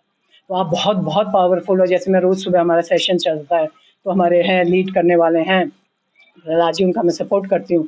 मैं सुबह रोज उनको यही याद दिलाती हूँ, बहुत शक्तिशाली हो, बहुत शक्तिशाली हो, बहुत शक्तिशाली हो। तो ये आप कभी मत भूलिए कि आप कमजोर नहीं हो, आप नारी हो, जो भी हो आप लोग, पर आप बहुत, क्योंकि उसने पैदा ही आपको शक्तिशाली करा, पर ये जगानी शक्ति आपको पड़ेगी। और गुरुजी आएंगे, आपकी मदद करेंगे, पर फिर भी कोशिश आपने ही करनी है। तो ये थोड़े से मैसेजेस हैं, आप प्लीज जो ले सकता है लीजिए इनको, इस्तेमाल करिए। बिल्कुल मैम, बहुत बढ़िया। दोस्तों, आपने जो अभी हमें मैसेज देने की जो एक तरीके से जो हमें इशारा किया है कि माफ़ करना सीखें, जो दौर निकल चुका वो निकल चुका। ज़ाहिर है ज़िंदगी के हर व्यक्ति के कई सारे पड़ाव होते हैं और मैम ने बहुत सारे पड़ावों से गुज़र कर आज भारत के अंदर क्या कर रही हैं, एक नया जीवन जो है वो जी रही हैं, आनंद ले रही हैं और जो है लोगों को इंस्पायर कर रही हैं। और मुझे लगता है आपको एक अभी महिला सशक्तिकरण जो इशारा किया है, वो ये कि महिला जो है उसमें बहुत पावर है। उसको क्या है, बिल्कुल थोड़ा-सा एक ये समझना होगा कि उसके अंदर है कुछ। आप अपनी जो भी इनर साइड है उसको मजबूत करते हुए कुछ कीजिए, निश्चित रूप से जो है आप और भी अच्छे से अपने जीवन को जी सकते हैं। और हम समझ सकते हैं कि मैम ने जो है वो कितना कुछ जो है एक आधुनिक जीवन शैली के यहाँ रहते हुए और आज जो है अध्यात्म की तरफ जो है मैम जा चुके हैं। मैम लास्ट एक लाइन पूछूँगा, केवल जो है बहुत लंबी हमारी जाएगी, बहुत अच्छे से जीवन क्या है? एक हल्का-सा जो मैसेज है, क्योंकि ये क्वेश्चन मैं हर किसी से शायद नहीं पूछता हूँ, लेकिन कुछ लोग ऐसे हैं जिनसे पूछा करता हूँ, जीवन क्या है? ये जीवन वही है जो आप उसे बनाते हैं। ये आपके हाथ में है। ये जो लकीरें हैं, ये आप बदल सकते हैं। जो हम शिव योगी का कोई हाथ नहीं पड़ता हमारा, कहते हैं आप तो लकीरें बदल के आ जाओगे अगले हफ्ते। सब आपके हाथ में है। जो भाग्य है वो नहीं लिखने वाला। वो तो बैठा है अपनी मस्ती में, उसको तो अनकंडीशनल लव देना है बस। वो कुछ नहीं, उसने कुछ ना लिखा, ये लिखा आपने है। आपने ये जन्म लिया है ये सोच के कि मेरे को ये करना है। और जब आप जैसे कहते हैं ना बच्चे के अंश छूट जाता है तो पिछला जन्म भी भूल जाता है, और आप भी भूल गए आप किस लिए आए थे। तो बहुत आप किस्मत वाले हैं अगर आपको ये पता है। सिर्फ आप ह्यूमन क्रीचर की तरह नहीं चले गए, आप ह्यूमन बीइंग बने हो। आपको पता चला कि मेरा उद्देश्य क्या है, मैं आया क्यों इसलिए। अब जो हमारे गुरुजी हैं वो बस ये पूछते हैं, तुम चाहते क्या हो? रानी जी, तुम चाहते क्या हो? आप चाहते क्या हो? ये बहुत गहरा सवाल है। आप अब इसके बाद सोचना, जब ये हो जाता है, खत्म हो जाता है, आप जब मेरी सुनने मेरा बोलना बंद होता है, उसके बाद आप ये सोचना इस बात को, आप चाहते क्या हो, क्या चाहते हो इस जिंदगी से। आप देखिए कितने आपके उसमें आएंगे, मैं ये, और आप उसको करते नहीं आज ये नहीं ये नहीं चाहिए मेरे को, ये चाहिए ये चाहिए। आप ध्यान से सोचना इस बात को। एक बार आप इस बात पे क्लियर हो जाओगे, फिर आपका एक लक्ष्य बनेगा, मैं ये चाहता हूँ, मैं फिर उसकी तरफ आप काम करना शुरू करोगे। क्योंकि फिर मैं आपको याद दिला रही हूँ, आपका जीवन दुख उठाने के लिए नहीं हुआ है। ये गलत है कि दिन रात के बाद दिन आएगा, दिन के बाद रात आएगी, बिल्कुल गलत। आती है पर आपके जीवन के लिए नहीं। आपकी रात सिर्फ सोने के लिए, आपकी दुख उठाने के लिए नहीं है ये रात। हर हाल में आप खुश रहें, अपने आप को इतना स्ट्रांग बना लें अंदर से कि आप जो भी आपकी हालत आए वो तो आनी है। हमेशा क्या होता है, स्ट्रेस क्या है, स्ट्रेस अगर आप हम दोनों बैठे हैं, यहाँ कुछ हो जाता है तो भवानी जी का रिएक्शन अलग होगा, मेरा अलग होगा। वो है जो रिएक्शन आपका है। एक्शन तो 5% है, 95 आपका रिएक्शन है। रिएक्शन है जो स्ट्रेस कॉज करता है आपको। 5% इज द मोस्ट इम्पोर्टेंट। सिर्फ इतनी सी बात है। और हम जिंदगी में क्या करते हैं, 80-20 का रूल होता है हर एक जिंदगी में। जो आपने पूछा जीवन क्या है, जीवन क्या है, हमने जीवन उन 20 के पीछे बर्बाद कर दिया जिनको आप कभी खुशी नहीं कर सकते। समझे? उन 20 को जाने दो, कोशिश करो, थोड़ा बहुत करो, पर उन पे और समय मत बर्बाद करो। आप जितने भी साल के जितना भी है, जाने दो। जो 80 हैं आपके, जो आपको प्यार करने वाले, जो आपके साथ हैं, जिनकी तरफ आपने ध्यान भी नहीं दिया क्योंकि हाँ ये तो है ही ना, ये तो रहेंगे ही ना, उन पे अपना जो बाकी का है अपना सब कुछ उन पे न्यौछावर कर दो। उनको प्यार करो, उनका रिस्पेक्ट करो, उनके लिए जियो, बाकी उनको एक तरफ कर दो। और यही जॉब पे होता है, यही सब कुछ। जो ज़्यादा बोलने वाले हैं, जो ज़्यादा नकारात्मक हैं, जो ज़्यादा काम नहीं करते, जो सिर्फ वो करते हैं, उनके ऊपर सारा टाइम खराब हो जाता है आपका। उनको, और जो कर रहे हैं उनका तो पता ही, उन्होंने तो करना ही करना है। तो अगर आपके कोई कंपनी है, कॉर्पोरेट है, कुछ हैं, उनकी तरफ ध्यान दीजिए, उनको रिवॉर्ड दीजिए जिससे आपकी कंपनी ऊपर उठे। इनको फायर कर दीजिए, मेरी मान्यता। ठीक है? तो आप जो कुछ हैं, आप काम कर रहे हैं, आप खुश नहीं है, कुछ भी नहीं है, अपना सब कुछ नहीं। जैसे मैं थी, उठ के मेरे को खुशी होती थी एक दिन और एक जॉब पे जाना है। ठीक है, मैं यही बोलती थी, one more day in paradise, की स्वर्ग में एक दिन और है। ठीक है ना? अब यही सोचोगे तो ये दिमाग जो है ये आपका है।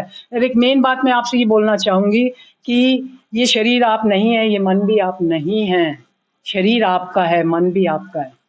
अब लोग पूछते हैं कई बार कि ये मेडिटेशन तो बहुत मुश्किल है। हाँ है।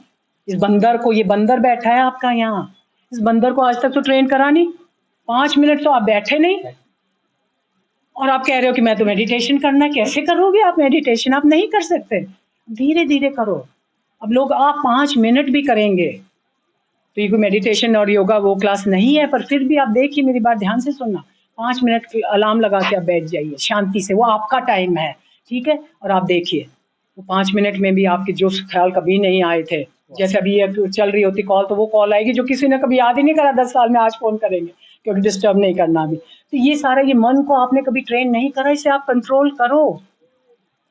ये दोनों आपके हैं, इनको आदेश दो और फिर देखो कितना कुछ होता है, सब कुछ। और जो बीमारियां आपके अंदर हैं, उसने नहीं दी, उसने सजा नहीं दी और किसी और ने नहीं सजा दी, ये आपके कर्म है जो भुगत रहे हो। ये बीमारी आपने पैदा करी है, इसको ठीक कौन करेगा? आप खुद ठीक करोगे। जब आप डाल सकते हो तो बाहर भी आप ही फेंकोगे इसको। कैसे फेंकोगे? संयम खाना खाओ, आप अपना व्यायाम करो और सोचो, ठीक सोचो और ध्यान करो थोड़ा बहुत उस तरफ। आप वो करें, मतलब कोई ज्यादा टाइम नहीं लगता है। अपना अपन कितने किस्मत वाले हैं, अपने सबके घर में मंदिर है, वहां तो चर्च में हफ्ते में चले जाते हैं वो लोग संडे को, ठीक है ना? अपने हर एक के घर में एक मंदिर है, चाहे एक फोटो ही है। तो ये इसीलिए ये अपना हिंदुस्तान इतना, हम इतने भाग्यशाली हैं क्योंकि ये चीजें जो हम रोज कभी ध्यान ही नहीं दिया इन चीजों पे। यहाँ पे हम जॉइंट फैमिली में रहते थे, पहले सब कुछ होता था। अब अमेरिका उस तरफ जाने लगा है क्योंकि नर्सिंग होम अफोर्ड नहीं कर सकते, सीनियर होम अफोर्ड नहीं कर सकते, असिस्टेड लिविंग वो नहीं अफोर्ड कर सकते। तो अब ये वो जो अपनी हालत है वो है।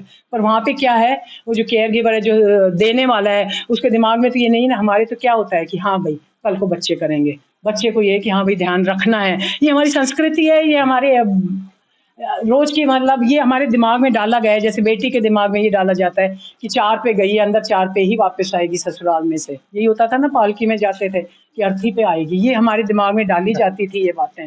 तो अब जैसे जो कुछ भी चल रहा है, सारा कुछ है, आप यूथ सारा कुछ, जो भी युवा हो आप लोग सब, हमारा भविष्य हो, आप सब अपने एजुकेशन ले और आप अपने आप को जैसे करें, अपना अपना ध्यान रखें। ये जो शरीर है, अब जैसे एक रूम, मैं वहाँ पे टॉक्स देती थी, मैं कोविड में भी काफ़ी टॉक्स दी मैंने, ये मोटिवेशनल और ये सारी। तो उसमें बस ये होता था, आप सवाल पूछोगे कि आपका सबसे अच्छा दोस्त, आप ही बताओ भवानी जी, आपका सबसे अच्छा दोस्त कौन है? आपको स्पॉट पे रख रही हूँ, तो बताइए, आप सोचो। जीतू। अच्छा ठीक है, तो इनका दोस्त जीतू है, ठीक है। आप सबसे मैं पूछूंगी, आप ये सोचना, आप कोई कहोगे, आप कोई कहोगे, मैं कहूँगी मेरी दर्शन है, ये है मेरी फ्रेंड, ये है, ठीक है ना, सुनीता है मेरी फ्रेंड, यहाँ पे इंदू है, हमारे पड़ोसी हैं, यहाँ मेघना है मेरी दोस्त, ठीक है। नहीं, इसका जवाब सिर्फ एक है, आपकी बॉडी। जो ये मंदिर आपको मिला है, जो इतना, मैं सुबह जब लेडीज होती है मैं उनको सब यही कहती हूँ, हमें आप जैसा बनना है। मैं कहा जरूर, आप में क्या कमी है मेरे को बताओ। तो अब मैं, आप जो सब लेडीज मेरी सुन रहे हो, जो बच्चे सुन रहे हो, आप सब शीशा देख के कहना कितनी सुंदर, मैं कितना अच्छा, मैं कितना हैंडसम हूँ। हमेशा आप ये बोलना अपने आप को। तो क्या मैसेज भेज रहे हो आप इसको कि भैया आप उसको प्यार करते हो? अपने आप को आप प्यार नहीं करोगे, किसी को नहीं कर सकते, ये सब ढोंग है।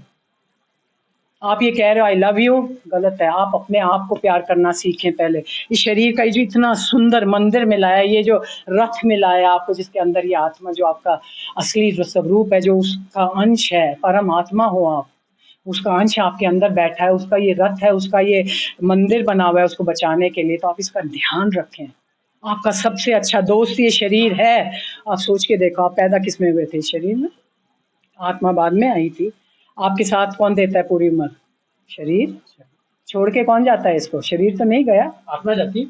आप गए इसको छोड़ के, जो असली आप हो। इसीलिए आप ये शरीर नहीं हो, मन भी नहीं हो, आप तो ये आत्मा हो। और ये शरीर आपका सबसे अच्छा दोस्त है। तो ये मैसेज अगर एक ये ले जाना है तो ये ले जाइए कि इसका ध्यान रखें। जितना रखेंगे उतना ही खुश रहेगा। और ये प्रकृति, आपको बहुत कुछ कहना था, बहुत कुछ रह गया है, पर वो तो चलो, सारा दिन भी बैठे रहेंगे तो मेरा बोलना बंद नहीं होगा। तो इसीलिए कुछ अगर गलत करा हो, कुछ बोल दिया हो, कुछ ऐसा वैसा कह दिया हो, उसके लिए क्षमा चाहती हूँ। और अपना ध्यान रखें आप लोग, अपने स्वस्थ रहें, मस्त रहें और मेरी तरह 200% जिंदगी जिएं। ये मेरे बाबा जी का मैसेज है। कृष्णा जो थे, हमारे सबसे बड़े शिव योगी कृष्णा, उन्होंने अपनी सारी जिम्मेवारी निभाई, मस्ती में रहे ना, ऐसे रखिए, आप भी मस्ती में रहें सब। Thank you ma'am. दोस्तों कितना अच्छा मैसेज है। चेहरे की चमक, मैम के चेहरे की चमक हमें बता देती है कि सबसे पहले खुद से प्यार करो। देरी से ही सही, जब भी ख़्याल आ जाए, जब भी समझ में आ जाए, जब हम स्वीकार कर लें, उसी दिन हमारी शुरुआत होती है। और वास्तव में ये सही है कि हमें सबसे पहले खुद से प्यार करना चाहिए, उसके बाद में, क्यों खुद से करेंगे तो दूसरे से भी करेंगे और आप स्वस्थ और मस्त रहेंगे। तो एक आधुनिक राष्ट्र, एक बिल्कुल डेवलप कंट्री और एक अलग तरह के माहौल से जो इतना लंबा समय गुजार के और इस तरह के विचार अगर कोई रख सकते हैं, तो निश्चित रूप से हम तो भारतवासी हैं। थैंक यू मैम, आपका बहुत बहुत आभार, धन्यवाद। Thank you ma'am.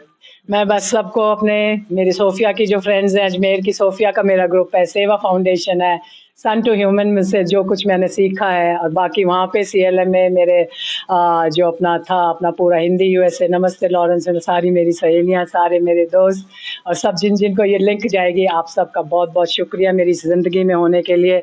मेरे ये बहुत भाग्यशाली साल रहे हैं, ये 64 ईयर्स में जिसने साथ दिया है मेरा, आप सबको प्रणाम, शुक्रिया, धन्यवाद। आप खुश रहें, मस्त रहें।